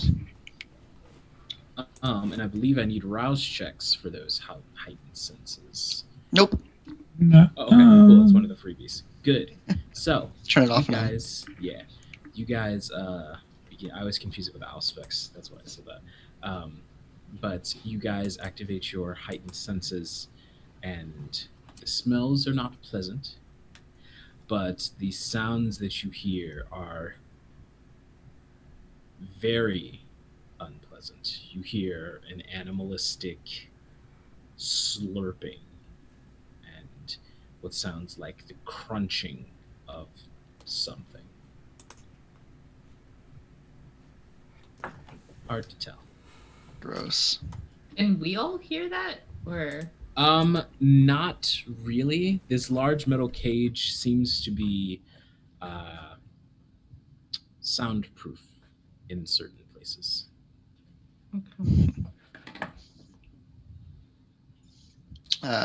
Fee will just sort of point like over that way. Ugh. Sort of like Fee is very like drawn into themselves right now, just trying not to touch anything. Ray is purposefully kicking up sludge and making things as unpleasant as possible for Fee, picking up on their discomfort with this whole situation. You know, nobody told me that being a vampire would lead me into the sewers, and that my senses would pick up just every excruciating detail of the smells down here. yeah, you sort of I would say you get used to it, but you sort of learn to handle it. Genevieve has pulled out a very old kerchief and is currently staunching the smell. Well, anyway, I hear crunching that way. Last time I checked, you don't need crunching for blood sucking. Well, oh. You don't need it, but Nosferatu are They're kind of gross and weird. and What's a Nosferatu? unnecessary, frankly. Oh, With the fucked up face.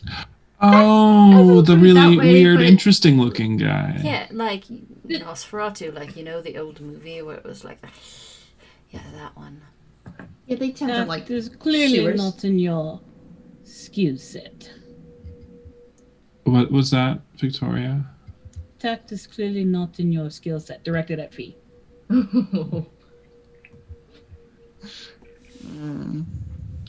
It is a tactic, I suppose. No, nothing. Okay, cool. Can we hurry up, please? Yeah, sure. I let's- cannot express how much these pants cost. Oh dear, were you going to wear those again? Choices. Continues forward. Yes, because I knew we would be coming into the sewers tonight. This is what I had planned. I mean, you can always just pick up more clothes at the Goodwill. Honey, I'm Out of I'm character, gonna- I love you, Minerva. Oh, honey, I'm gonna take one more look. Take one more look. And then ask yourself the question. Have I ever been to a Goodwill? Fun, you know? I mean, I'm not entirely sure what that even means. So Okay. we're gonna forward on now. Okay, cool. Ray's Guys, gonna go when ahead. you invite Minerva to take a look. I'm presuming that Ray is walking behind Ray is going to take a very obvious look. And just say, yeah, you can have my goodwill any day. He looks over and winks. Continues forward towards the crunching. Was that a pun? I don't. Continue to make your way toward the large metal cage-like structure, and you see what you can only assume is a door. There appears to be a handhold where you can grab and pull open.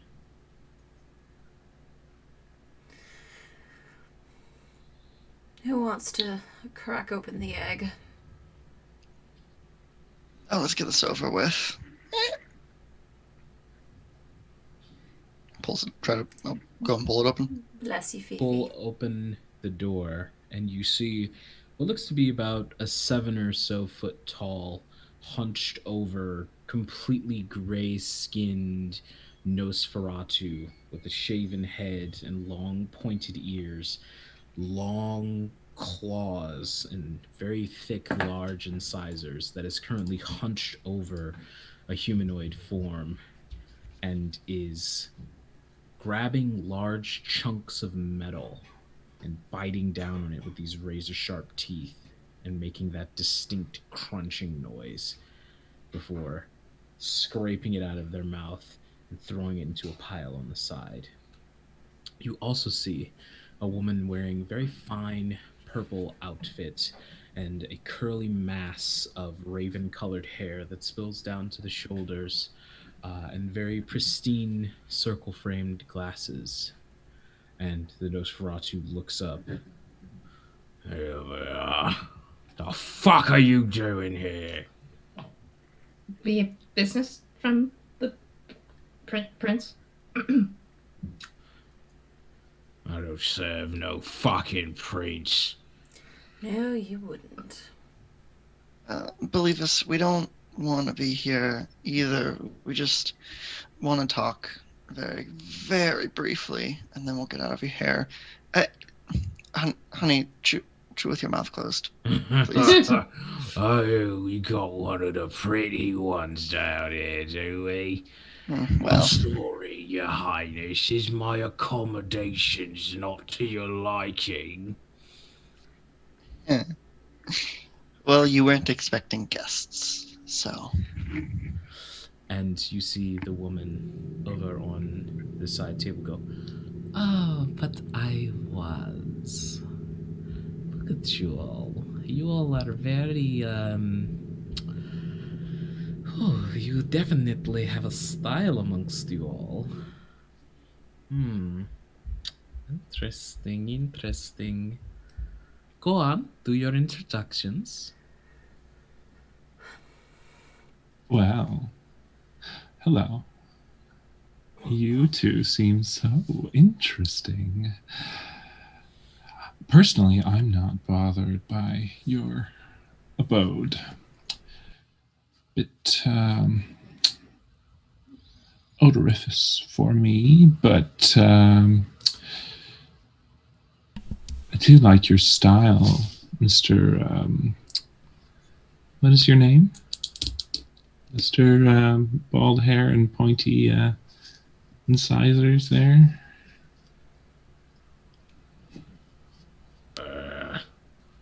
Fuck off. And so turns. Fuck off. Got it. Great. Great name. Well, I'm Ray. We're looking for Cassandra. Yeah, what she said. Oh, interesting indeed. As always, Ophelia has managed to leave out all the interesting bits for me to figure out myself. Oh, you know Ophelia. I know you too, Jenny. Oh, darling. So let's see here. You're clearly the new one. And you are obviously a fellow Toreador. And you you're a bit hard to place. You have this sort of mouseish, quiet, sort of college chic going on. You could be a couple of things, and the one staring daggers at me, I'm going to make a wild guess and say is our ever serious Ventrue friend. Close? I think I'm close. Give us the old college try. Spot on, honey. Like you. Well, my name is Charlotte. It's a pleasure to make your acquaintance. And the grumpy one over there is my friend Nick. Nick Oglestein. But the denizens of the pier, they call him the Angler. Which is fitting, considering. Yes, we You- saw a demonstration of his Hmm. catching methods. Fishing It prowess. is not exactly the prettiest thing to watch, but it works. And it, makes kids stay away from his sanctuary. They're all scared to go there at night. And she saddles up closely to Minerva and says, "So, we're looking for Cassandra." Yep. Mm-hmm. That's what we're here for. And what could you want with that backstabbing, two-faced little whore? Oh, the, Oh, mm, what a language there. We don't slut shame here. Oh, of course not. I was more saying she's detestable and lacks morality. Well, Isn't that what being a vampire is about? Kindred, honey. kindred. Well, new. Right. And she makes her way over to Ray and leans in close to smell along the collarbone. I can almost still smell the kind in you. Cassandra perhaps sired someone without permission. Oh, you poor thing. And she puts a hand on your cheek. Oh. Let me guess. She cut and ran right after that, didn't she? Yeah, she did, and left me all alone. Oh, darling. And she gives you a very close hug, putting your head very particularly into her cleavage. Oh, Well, I just adore subtle him. titty. Nick, can we keep him? And Them? you see the Nosferatu. Can we keep them? And you see the Nosferatu turn and sort of stand at the full 7'2" length and say, "If you're looking for Cassandra, and she's sired a child, she's probably gone into hiding.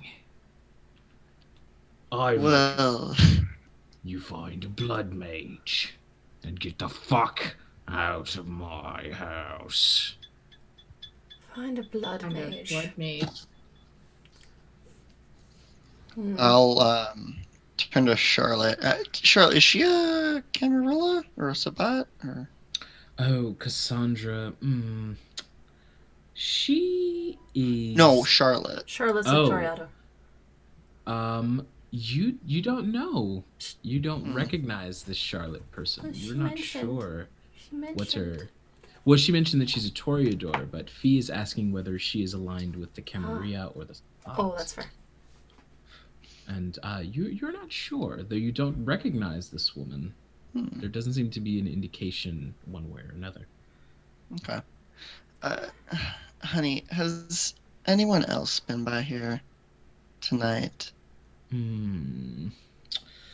Outside of my 5 or 7 suitors, I don't believe so. No Hmm. kindred that would use rituals of any sort. No Tremere stopped by. I haven't seen one of the mages, no. Why do you ask? No reason. Just curious. Fee, make a subterfuge check. Okay. With Social. charisma or manipulation? Manipulation.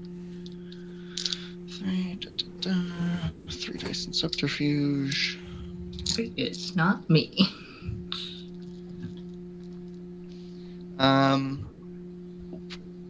One success on 6 dice. Wow. Okay. Oof. She looks at you and says, interesting. Well, if you're looking for Cassandra, like, she has not let go of Ray yet, by the way. If you're looking for Cassandra, like Nikki here said, she's probably gone into one of her many little gopher holes. It'll be tough to find her. You don't happen to have a sample of her blood, per se. Oh yes, let me just go back to the vault where I keep such things, darling. Just a You're thought. so funny. I say. Although, I do suppose that I might know where one or two of these hidey holes are. The question is, what is in it for me? I just kind of gently raise my head so that I'm looking up at her. I'm going to say, but don't you want to help the little baby who lost their mother? I do wish you could help me. I'm so lost and alone. And I'm going to try to compel her. Ooh, okay. Oh boy. Alright. Oh boy. So can I use my beauty for that to add to my dice pool? Absolutely. Great. So that is charisma plus dominance versus dominate and intelligence plus resolve for her. Right. So charisma and dominate is 2. Charisma is 3.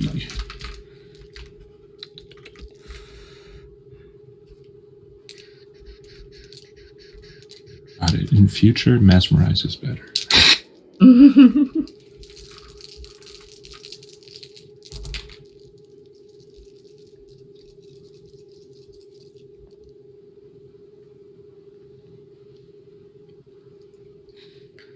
I rolled 2 successes.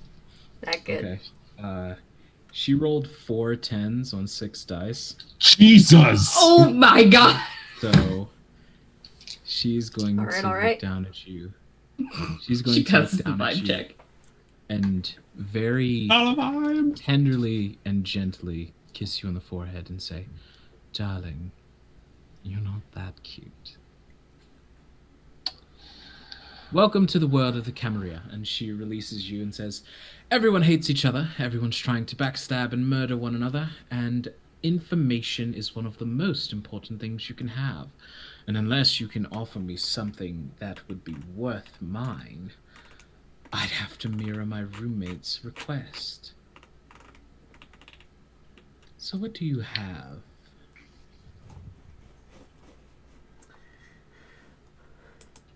Want to do research? Boring. That's all I got. Who's up to bat? Would you like a vision of the future?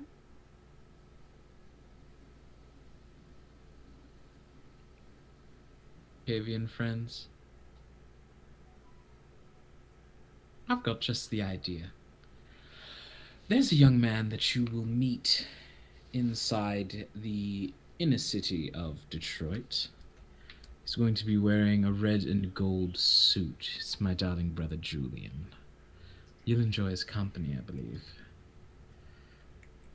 He has something that I need you to retrieve for me. I'll meet you above ground so that little Nicky here can get his nap in. He gets so grumpy when he's awake for too long. And then we'll discuss where you can find Miss Cassandra. Sound good? All right. Is this an object that, if we were to nab it back from Julian, we would be able to fit into our pocket, or is it a larger object? I suppose it depends on how many pieces he's broken him down into. Broken. What? Run along, children. Okay, go. At Minerva on the shoulder. We'll explain it when you're a little older. You're not that much older than me. But you couldn't really tell that, could you? I suppose. All right. So, you guys head into the inner city to a small-ish Gino's Pizza, where you do see a man in red and gold sitting, legs crossed on the outside underneath an umbrella, swirling a glass of wine. Looks up and he's... Interesting to find 5 strangers dressed as such so late.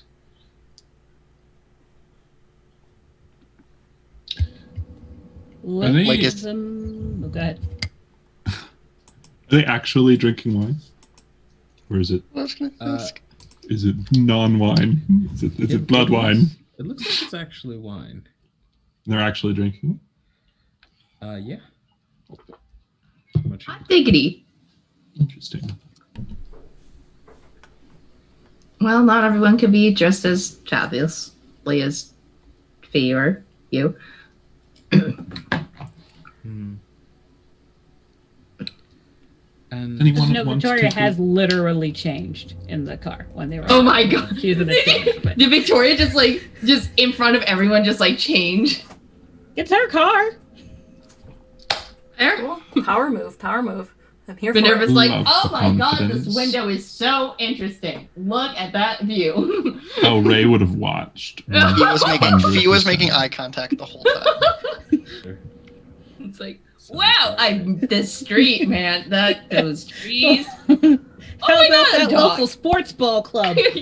Oh yeah, the sport did the game. Mm. Mm.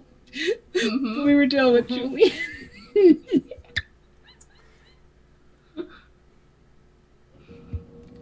he says, I'm going to take a wild guess and assume that you have been sent here by my sister Charlotte.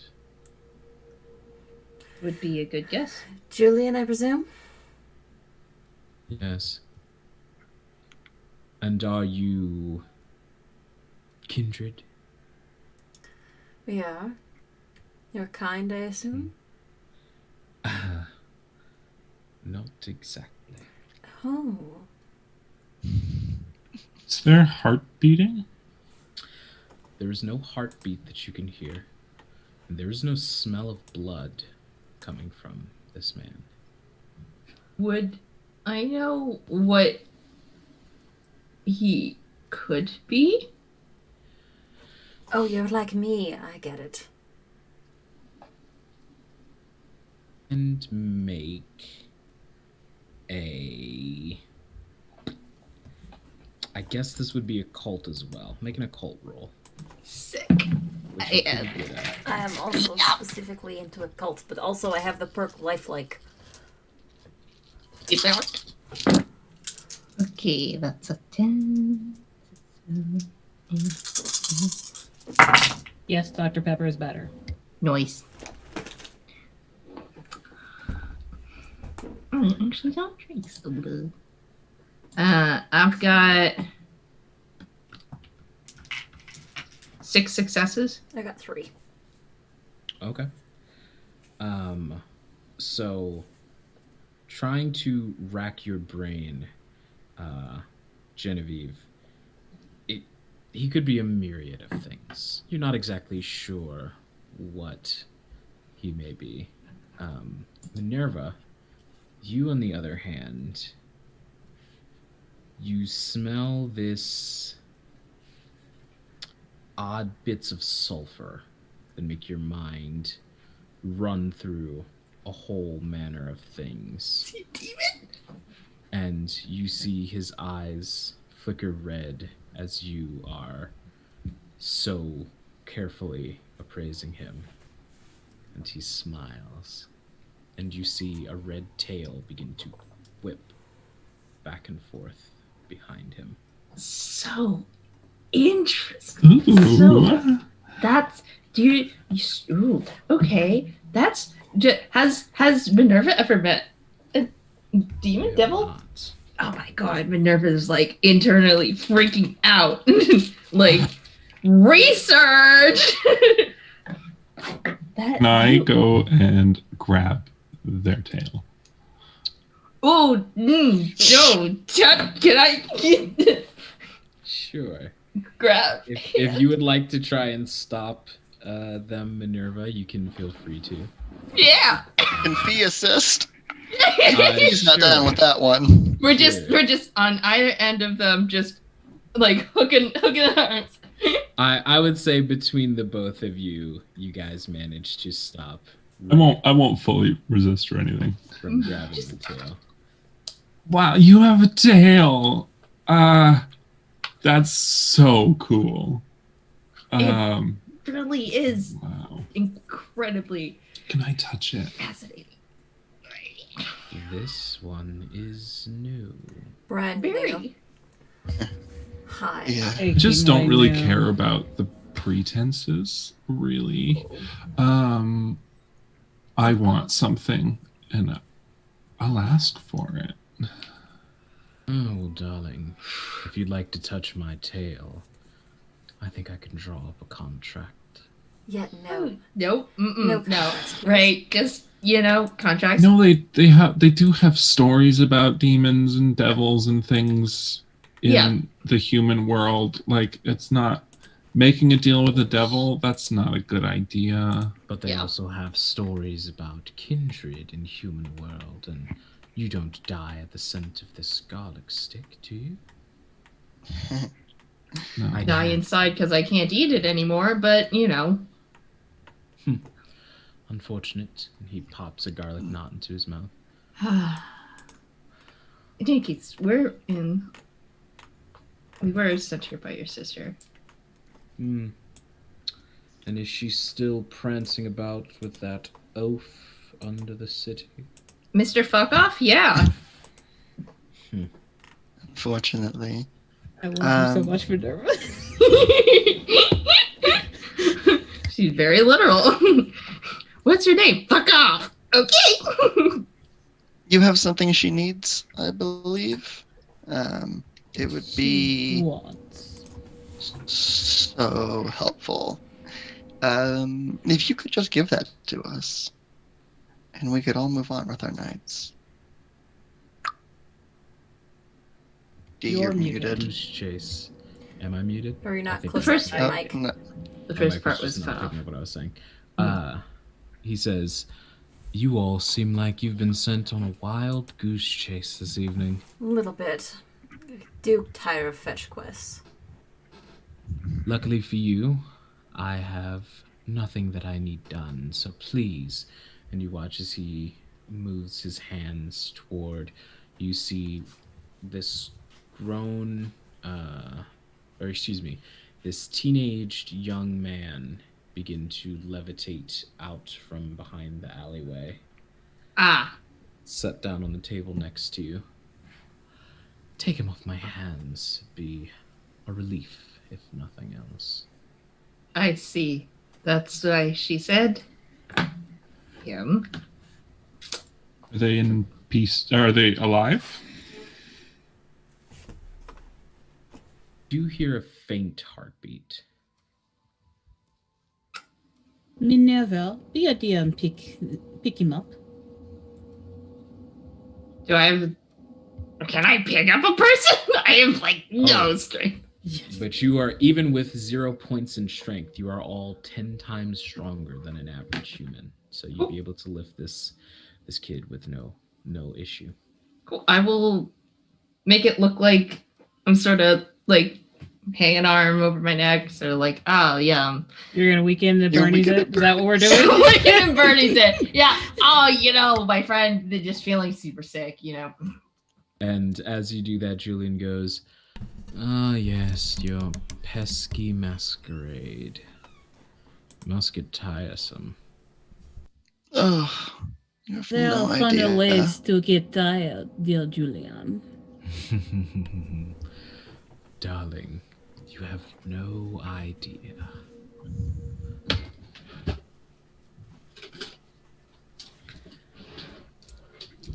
Perhaps I could educate you. Have a seat. What's your name? That depends on the context. Let's say I'm trying to enslave you. And he leans forward, and you see the eyes become this deep golden yellow. Flick my eyes away. Slavery has never interested me. Try again later. Magic 8-ball it is. And he claps his hands together and stands and goes, "Well, I've had enough of this disgusting realm for now. Give Charlotte my best, and if he wakes up, just knock him out again." And he clicks his fingers together and disapparates into a puff of sulfur. That is so cool. I'm probably gonna do that someday. Can we hurry up, please? I need to burn these boots. Do you seriously only bring one set of clothing? How silly. Well, my clutch isn't really big Into enough the car. to... Into the car. We'll drag the kid into the car. I'm going to go into That's the just rude. Genos, and I'm going to ask them for water and salt. Yeah, no problem there, boss. And he tosses you a cup and pushes the salt shaker towards you. You wouldn't happen to have any first aid kits here, would you? First aid kit, shit, there's probably one somewhere back there. Is somebody hurt? You need me to call an ambulance or something? Don't worry, I'm a doctor. Okay. And you What is happening? small sort of stained first aid kit that he sets onto the table. Ew. It's greasy. I'm gonna look through it and see if there's anything I can use to potentially make a syringe or something that I could fashion as basically an IV. You would be able, with your particular skill set in this area, you'd be able to cobble together something using the sort of long expired EpiPen, which you quickly eject all of the actual medicine out of and break the container open to retrieve what equates to a syringe from the inside of it. So I'm going to basically empty out a little bit of the water, and I'm going to put some salt. Do you have any sugar? And he's just staring at you, doesn't even say anything. He just pushes the sugar toward you. Just pour a little bit of sugar. I'm making a isotonic solution. I'm going to use it to give them back some fluids. So I'm going to go back into the car and basically create a makeshift IV fluid bag. Saline drip kind of thing. Yeah, exactly. So you take one of the empty bags and you pour this makeshift solution into it after giving it a thorough rub down with the alcohol that you've taken out of the first aid kit. Minerva, can you hold their arm up, please? Thank you. Yeah. Do I? And I'm so, trained in medicine. Do I understand what's happening here? Do you after you see where he wants you, where they want you to hold on the arm, you quickly begin to put together the idea. You're not exactly sure why it's happening. Please hold it elevated. I do need Yep. a certain amount of verticality. Thank you very much. And I'm going to inject the syringe into their forearm and basically hold it there so that the drip can kind of slowly make its way through and hold it there on the ride. Please try to stay steady, Minerva. I'm holding the bag or the arm. Their arm. Okay, cool. We need a certain amount of gravity, and since we don't have a stand to hold this makeshift IV, we will have to make do. Gotcha. No problem. As you guys are sitting there, Genevieve, you're sort of taking in this odd shift in personality that is occurring with Ray. Your phone buzzes lightly. I'll flip it open. You see you have a text message that says, "I can see you." And there is an eye of Horus that is made out of ASCII keys. What'd you say? Asterisks? Yes. ASCII keys. I'm going to do a quick text back. Who is this? And you get a reply that says, "The club owner." Club owner. Interesting. Different club owner, maybe.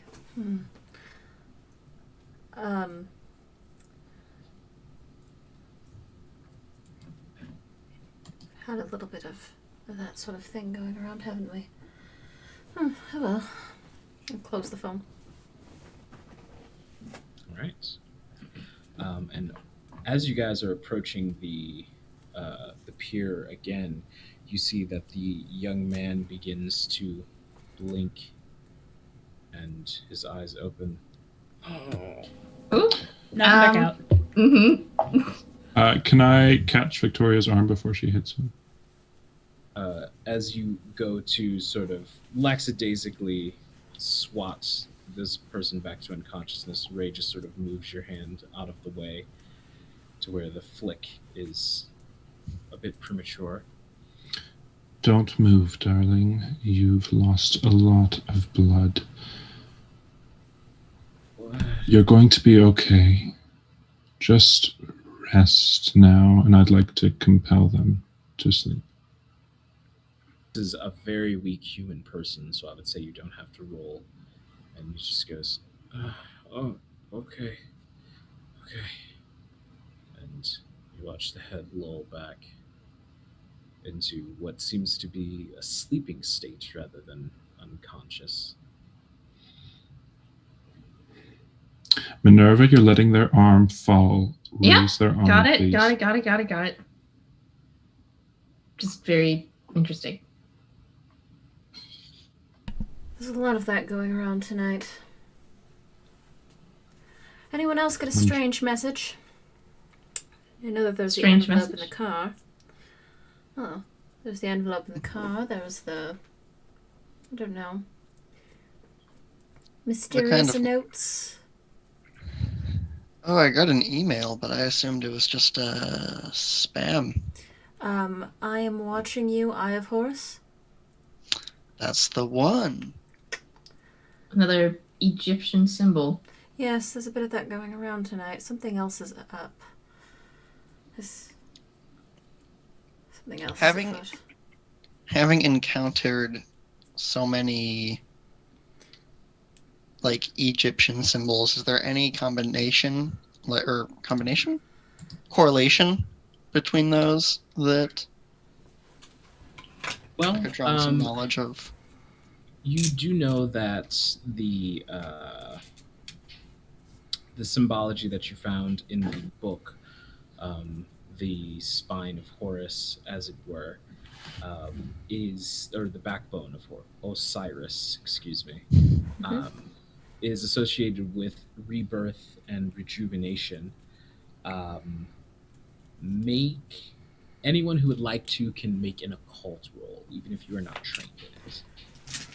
I would love to make an occult roll. I would too. But this is not pertain to blood magic, so No, it does not. cool. 3 successes. Hot diggity. That's only one. 4 successes, but a failure on the blood die. Nope, I'm sorry, So- 2. My bad. Okay, 2 successes. Gotcha. I've got 4, 5, 6 successes. Wunderbar. Yeah. So you're all able to sort of gather some pieces together, and the Eye of Horus is a more popular Egyptian symbol from long ago. It used to represent protection. It was a symbol of abjuration. It defended against disease, harmful animals, evil spirits, and even was said to represent defense against envy. For my person who got more than 3 successes, because I believe there was one of you, 2 of you, Genevieve and Minerva, you also know that this symbol was once said to hold the magical power that represented sacrificial and curative qualities. Sort of curing things through sacrifice. And the book we found had rituals related to self-healing and siphoning blood to... Do so, Resolve it. yes. Okay. That's interesting. So, I suppose... Do I know of any groups of kindred that use Egyptian symbols? I would say a 5 years young kindred would not. However, for our well-traveled clubber, Fee, you do know of a sect of kindred that were very specifically called out by your mentor as one of a very, very sparse few lessons that you were given. And I believe Rowan knows exactly what you're referring to. I have it written in my notes already. Yes, I'm sure. So I would say that you, as Fee, you do know some things about the cult of Osiris.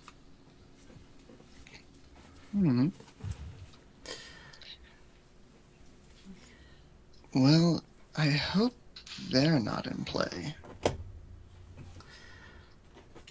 Oh, more players in the game? More players on the stage. Really hope not. They're just... Oh, what's the best way to... Cult of Osiris, what's the best way to describe them? Do you... Back when you were alive, do you remember sometimes you would get a headache and then it just wouldn't fucking go away no matter how many Advil you took? Did you have Advil? I mean, you had aspirin.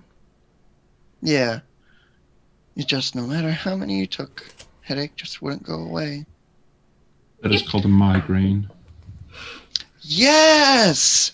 That's it. Thank you, Ray. I knew you had a purpose. They are just a migraine. Interesting. Cool. Fascinating. Um, How are you feeling, Ray? I feel fine. Well, if I'm completely honest, I'm a little bit disturbed at the lack of empathy that's being shown towards this person here. We have somebody who's dying, and you all don't seem to care. And honestly, the blatant disregard for any sign of authority or care from our good friend Fee here, this flippant attitude is clearly a sign that they want attention. like yes. an insight check or something? What is happening here? Oh no, I want all of the attention. Yes. I'm sorry, the did that issue seem like is something I was trying to why. hide? No, it's very plain by the clothing that you choose to wear. The question is why? Anyone who would like to can make an insight and wits check. Genevieve, you have an extra die added to your pool if you choose to make your check. Okay. So it's insight plus wits. Okay. Insight plus wits. I have good at that. I am good at that. Is this I am- like against Ray or? Fairly. It's a roll to see what is exactly up with Ray. So that's 2 successes. However, the 10 was on the hunger die. Oh, so a messy critical. Yep. I also got a messy crit. 5 successes. No crit. We love a messy queen. We stand a messy queen. Your successes. You Uh, indeed stand me. 3 successes? The crit, I guess. Okay. So, you all are able to piece together that there is something odd happening, clearly. This seems like a completely different person that is sat in front of you, both Victoria and Minerva. You hear the beast from deep within in the back of your mind say, a fractured one. Malkavian indeed. What does that mean? Genevieve, you've met a person like this before. Mm-hmm. One of Ophelia's more interesting running mates. It is a Malkavian bane to have a sort of duology in your mental space, and this appears to be Ray's Malkavian bane, and as well as their other half. No, I'll take Ray's hand. I know you don't. What is it, Genevieve? Genevieve, I know that things are a little bit confusing right now. You're going through quite a change. It's not going to get better anytime soon, I'm afraid. Yes, it is a little bit concerning, the hunger. However, I do have a job to do. I have things that I must take care of. Just remember when the hunger gets too much that the change is a little bit more apparent. I'll try to keep that in mind. Would I be able to use one of my auspecs? To what end? I would like to, as I'm holding Ray's hand, I would like to sort of get a premonition about what fates might hold for them. Okay. Yeah, go ahead and roll Auspex plus, let's say, streetwise. Streetwise? Yes. But it's not very good. It's not good at Because all, it's- streetwise. It is. You know what? Actually, I will amend that. Let's make it Auspex plus occult. Okay. Because you're going to try to use your occult knowledge to interpret the premonition that you have through Auspex. And I have to roll for... You got to do a rouse check first. yeah, I have to do Just a rouse roll. check first. So roll And hunger add die. it. Yep, just the hunger die. Okay. Just the one. That's a success on the hunger die with a 6, but barely. All right. You activate the blood within. 2, 3, 4, 5, 6 for the auspex. And one of them is the hunger die.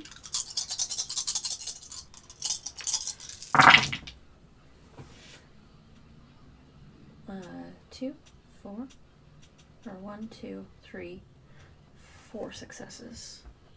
4 successes. All right. As you grasp Ray's hand, you see flashes of odd things. You see ravens. You see a dark sky. You see blood. You see another, you see someone else, just a silhouette, standing in Ray's silhouette. But they walk in the sun. Odd.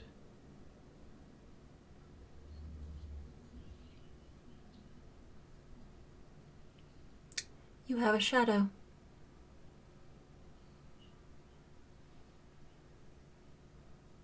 Yes, don't we all? Mm-hmm. Yours is darker still. All right. Well, where's this wonderful Charlotte? Where's she around? Said she'd meet us above assume- ground. She did say she was meeting us above ground, right? That was a thing. You guys have arrived at the pier, and you do see Cassandra standing there smoking. It looks like a long cigarette that is in like one of those. Wait, Cassandra or Scarlet? Or excuse me, Charlotte. Charlotte. Yes. All kinds of It's just like names. Wow, that our would search be is over. I had my Charlotte. notes open. Sorry. Can my disciple please make me an occult check? Of course. That is just straight occult or Straight intelligence? occult.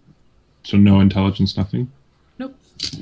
I cannot do that then. I have no occult. Thank you for letting me know. And can my scales make me... Oh goodness, I should have had this pulled up already. Sorry. I need my scales to make an awareness check.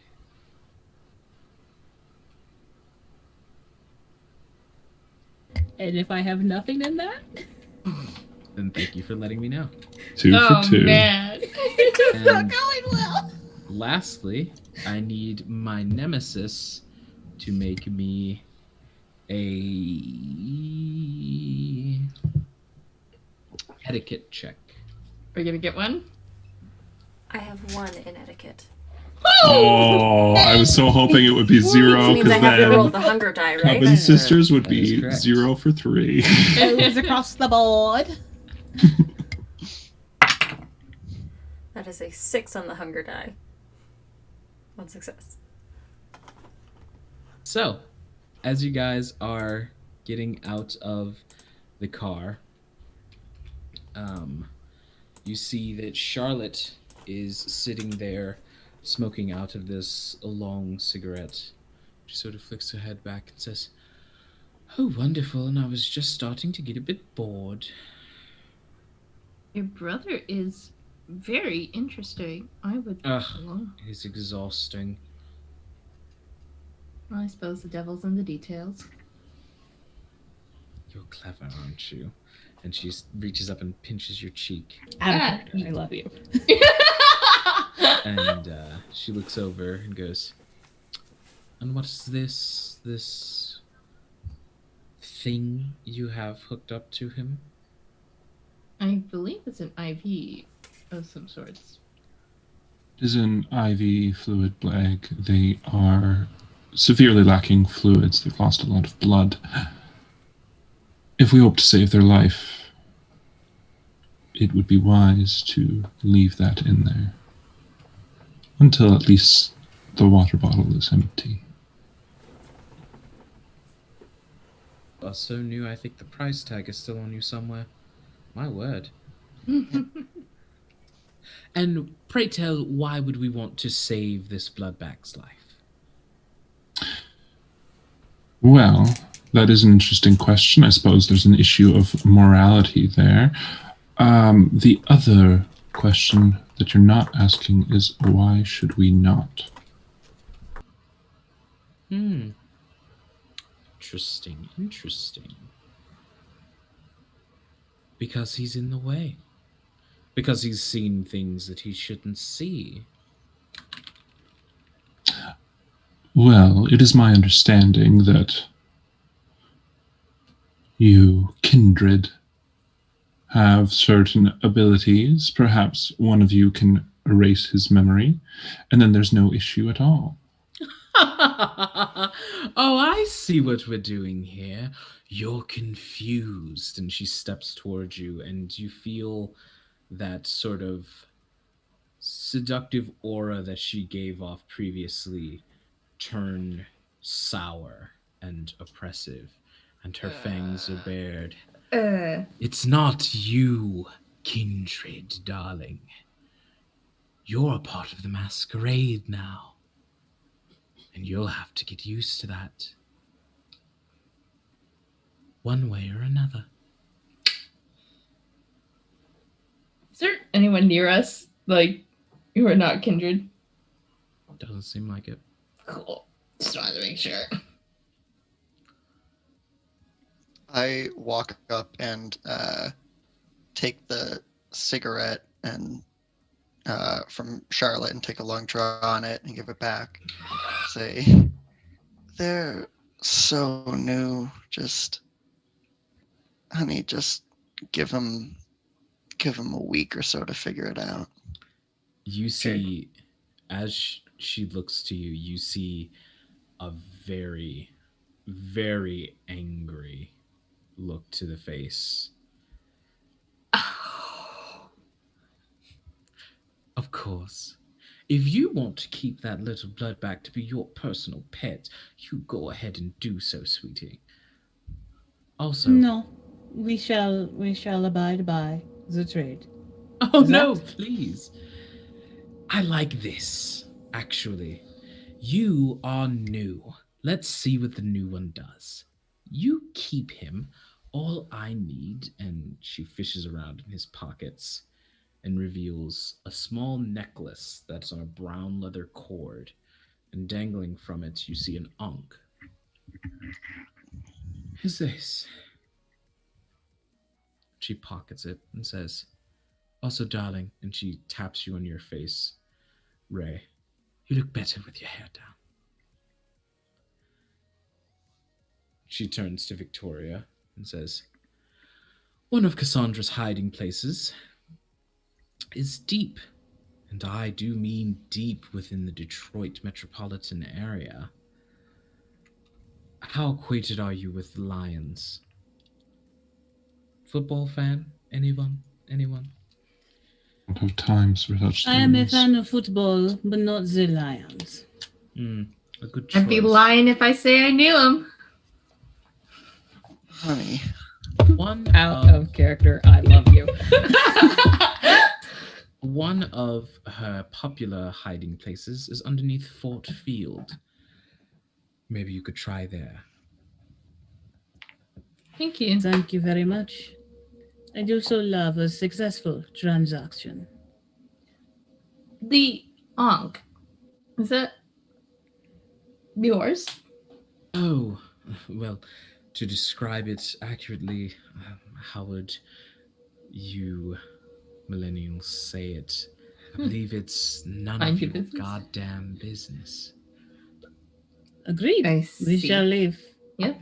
Cool. Apparently with a pet. Yes, don't forget to feed and water it as well. They're so fragile.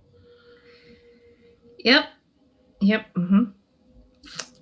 Cool. Let's go. And you see Charlotte begins to make her way back toward the pier and just dangles at the edge of it, kicking her feet over the water. Can I walk over to Charlotte? Victoria's gonna grab Ray's arm. Wizard of Ozing it. Just Yeah, it's Arm's just like this arm in arm. yeah. You have done quite enough for the night, and you have a pet to take care of. We are leaving. It is interesting how quickly you forget. Or maybe it's something you don't want to think about. How much you've lost of yourselves, who you truly are. The dead do not care for the living. Now shut up See, and get in the car. Ray. And yet, I don't see dead people here. I see people who are very much alive, though not in the traditional sense. I'm trying really hard not to Yeah. fight Ray right now. And I was You're really ma- hard right now. You're mistaken, honey. I was never alive. Also, if I might, are you familiar with the term "power corrupts"? And how Absolutely. absolute power corrupts absolutely. It's not necessarily that. It's more power reveals. This is who we always were. There's just So much. The training wheels are off. I agree with that. There's so much to learn. It this leads world. to an interesting question of morality then. If all we are underneath is but base beasts with no regard for anything other than our deepest desires, then what is it that really keeps this world going? What is it that keeps people from becoming these beasts? Mortality. And Rules? for that matter, what stops all of you from just being baseless, mindless slaves to your hunger? It's interesting to me to see all of you pretending like you don't care, pretending like you don't have that humanity left inside you.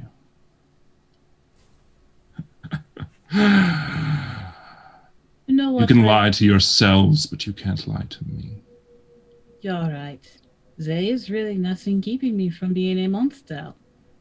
Lets go of Ray's arm, walks over to the human, snaps the neck.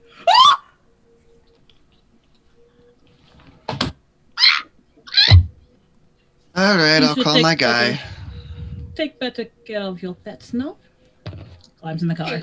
Oh boy! Okay. This is Anita, not Genevieve. Yeah, Darby like flipping the lid. Fee calls their dead body guy. Good on you. These good peeps. Thank you, Fee. Yeah. That was unnecessary. But I am but a slave to my beastly nature. There. You didn't need to prove them right. Could have Put a been hand on better. Ray's shoulder. I can't speak for the rest of them. I don't know what keeps all of them going. But for me, it's a lot of hallucinogens. So, if you're ever in the market. I really should throw a content warning on this game. Well, Oh yeah, no, studies have shown Yeah, that sure. certain hallucinogenics have beneficial properties for mental health. So, Perhaps. Apparently, in small doses. So you guys Yeah, I like all LSD. climb back into the car. Can I leave this person's body like on a bench as if Well, like someone's getting cold. as if they I called a guy. yeah, as if they had fallen asleep, just like to because I'm not Sure. taking the body into the car, obviously. Yeah, just lay down on the bench. Yeah. Gotcha. Yeah, just like snoozing. Um, Just And as you guys get in the car, Victoria, you signal for the driver to start driving. And there's no response. is the driver in the car? You lean forward and you see the driver is slumped backwards in the seat with a bullet hole in the glass in front of him. And We should get out of the car.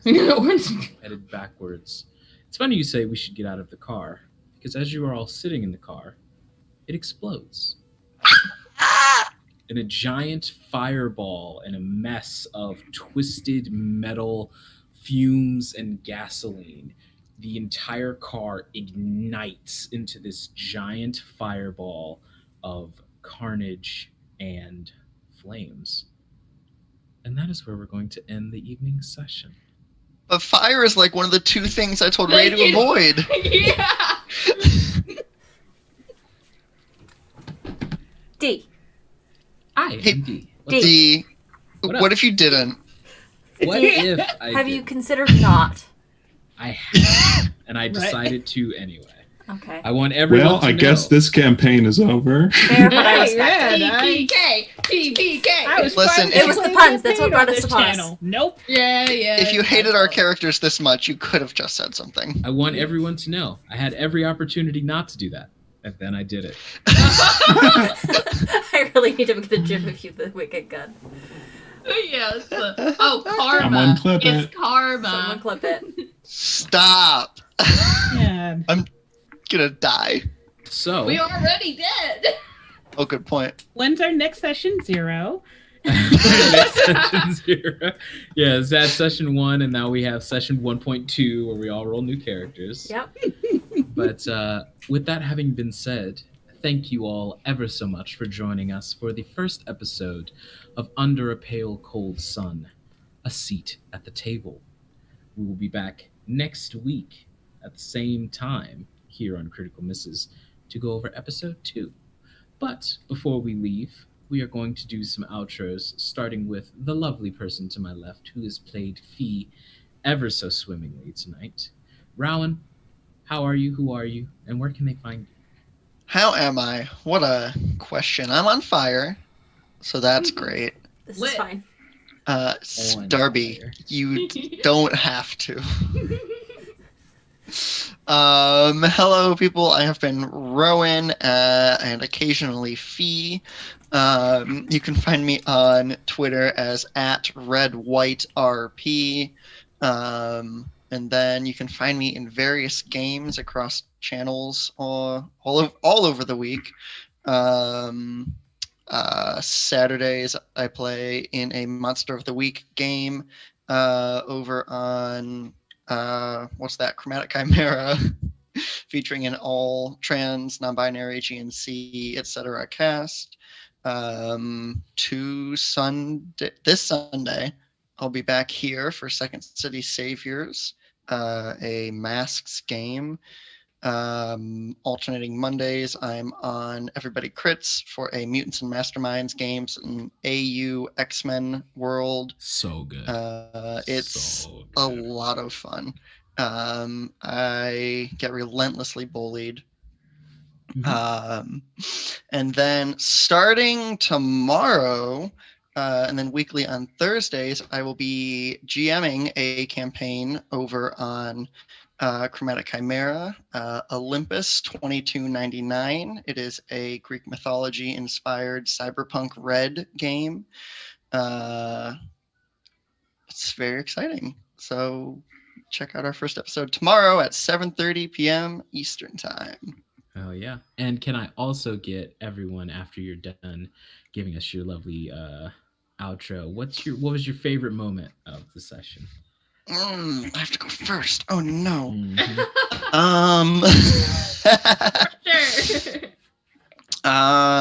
We can come back to you. Need a I moment. No, because then it's me next. Sorry, teacher and me is like, we always have the right to pass. no, it's good. I very much appreciated when Ray was almost beheaded by the prince and was able to talk their way out of that. That was a good one. And then it's a tie with exploding. I think that was pretty A plus. Awesome. And our lovely Ventru Victoria, played ever so beautifully by Alicia. How are you, darling? No. I'm great. My character, that girl is on fire. I will say, for the sanctity of everyone's peace of mind, what little bit I can give after that cliffhanger. You are in a car that was owned by a very particular vampire. So Okay. Yeah. One time I'm, you only blows up car afterward. It's like, oh man, This car Jackson's will never let me live self-destruct this in. down. Your call is important to us. Anyway, I'm NAG9 on Twitch, where I stream video games and I make puns and I swear a whole bunch. That's basically my gig on the weekends. Obviously, you can find me here on Wednesdays. And you can also follow me on Twitter at NNG98. Again, same thing, swearing and puns. Oh, and also snakes. That's my thing. My favorite moment. Oh, I'm definitely torn on this. Like the first one that came to mind is just Ray going full thirst from the get-go.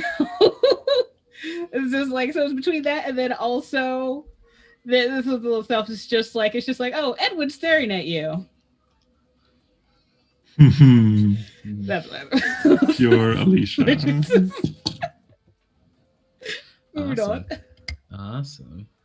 Next up, we have the ever lovely person that I adore so much, playing the horniest Malkavian that has ever existed. Martin, how are you, darling? I mean, I wasn't very horny near the end I there. don't. True. It's a balance. My name is Martin. You can find me on social media at Dorky Teacher, mostly on Twitter, but I do also have an Instagram. One day I will have a Twitch that I actually use for things. In the meantime, you can find me here. I do things. Sometimes I'll be on System Shock. Obviously, I'll be here next week. You can also find me in Rowan's game tomorrow on Chromatic Chimera, where I will be playing a cyber mechanic, basically, and it's going to be great. And Belle and I are going to be best pals, and it's going to be awesome. Amazing. And then playing everyone's favorite awkward Oh, gamer. my favorite moment. Yes, your favorite moment. While it was really, really great to go full thirst right off the bat and see everybody's face go, oh my God. I think it was that moment right at the end there where I got to just be like full ethics professor for a second there. That was really fun to kind of jump into and like get really intense. I really loved watching you change your appearance, like button your shirt and put your hair up. I was wondering about that when that was happening. Yeah, I was like, and oh, the glasses that's changed. the reason why I love that moment so much, because I was looking at you and I was like, oh, they're about to do the thing. And I saw everyone else's camera go, like what's happening here? I was like, oh, I know it's about to happen. Amazing. And playing everyone's favorite awkward meme vampire is our favorite awkward meme vampire.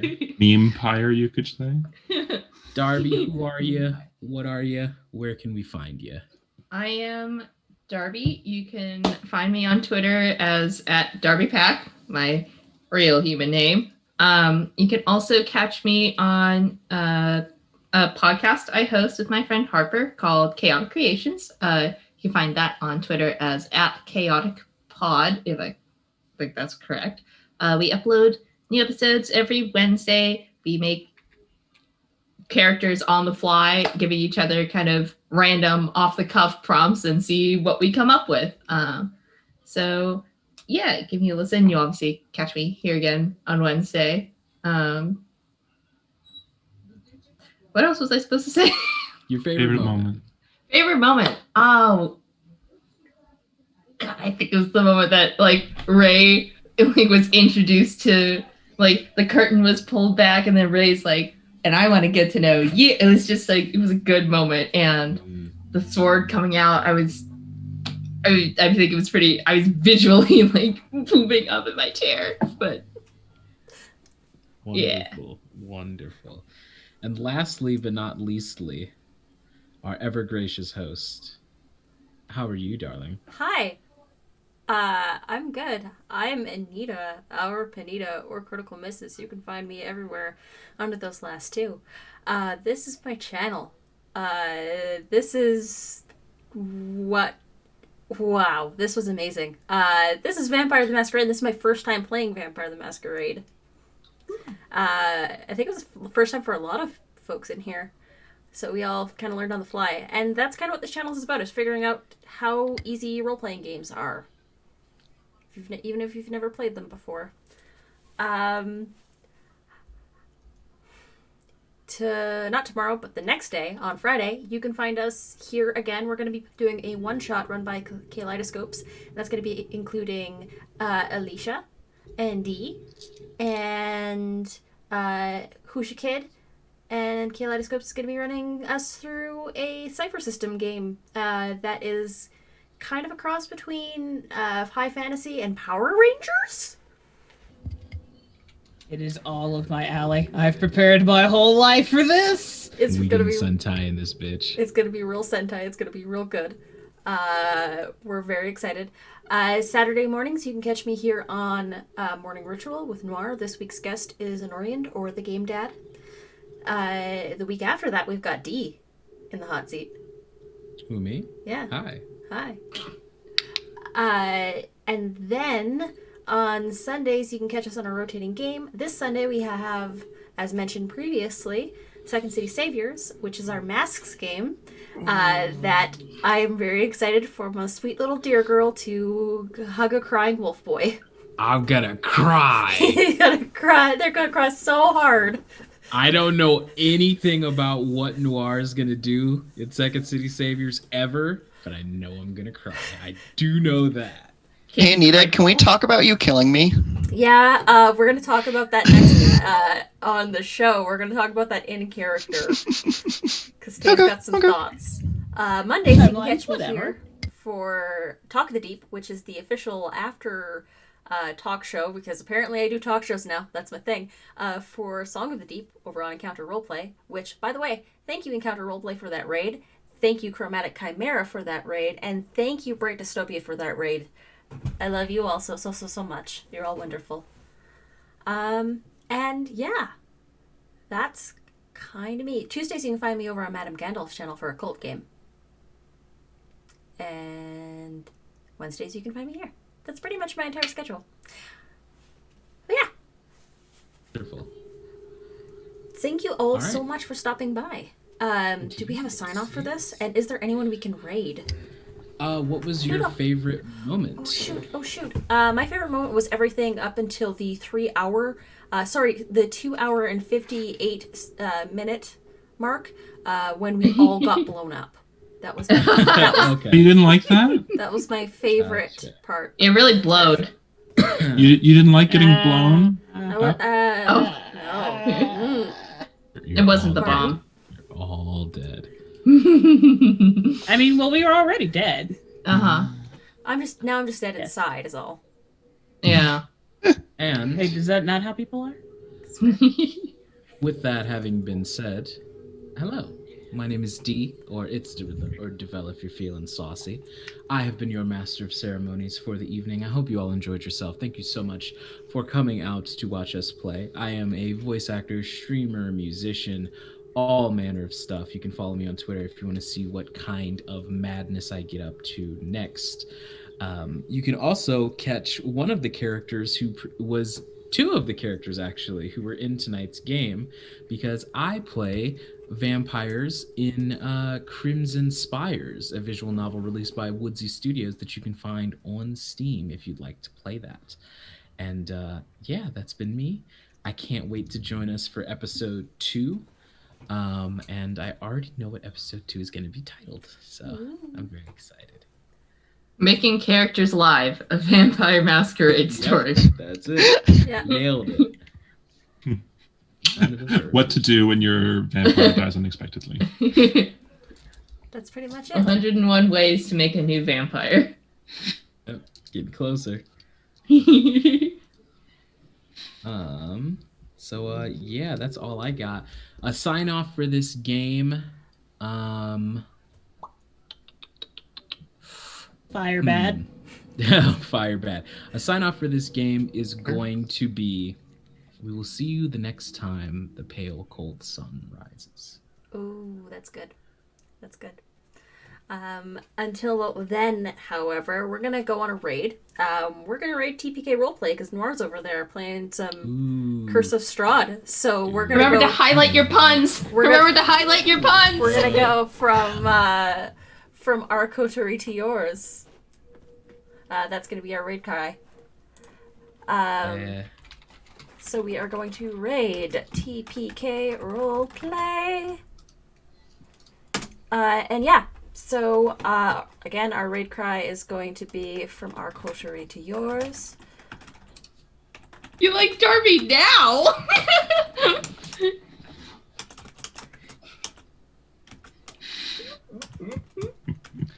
Coterie is spelled Coterie, by the way. Yes.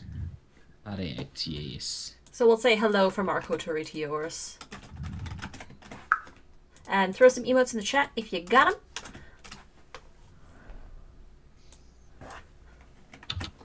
them. And until next time, until the next time the pale cold sun rises. We'll see you then. Bye, everybody.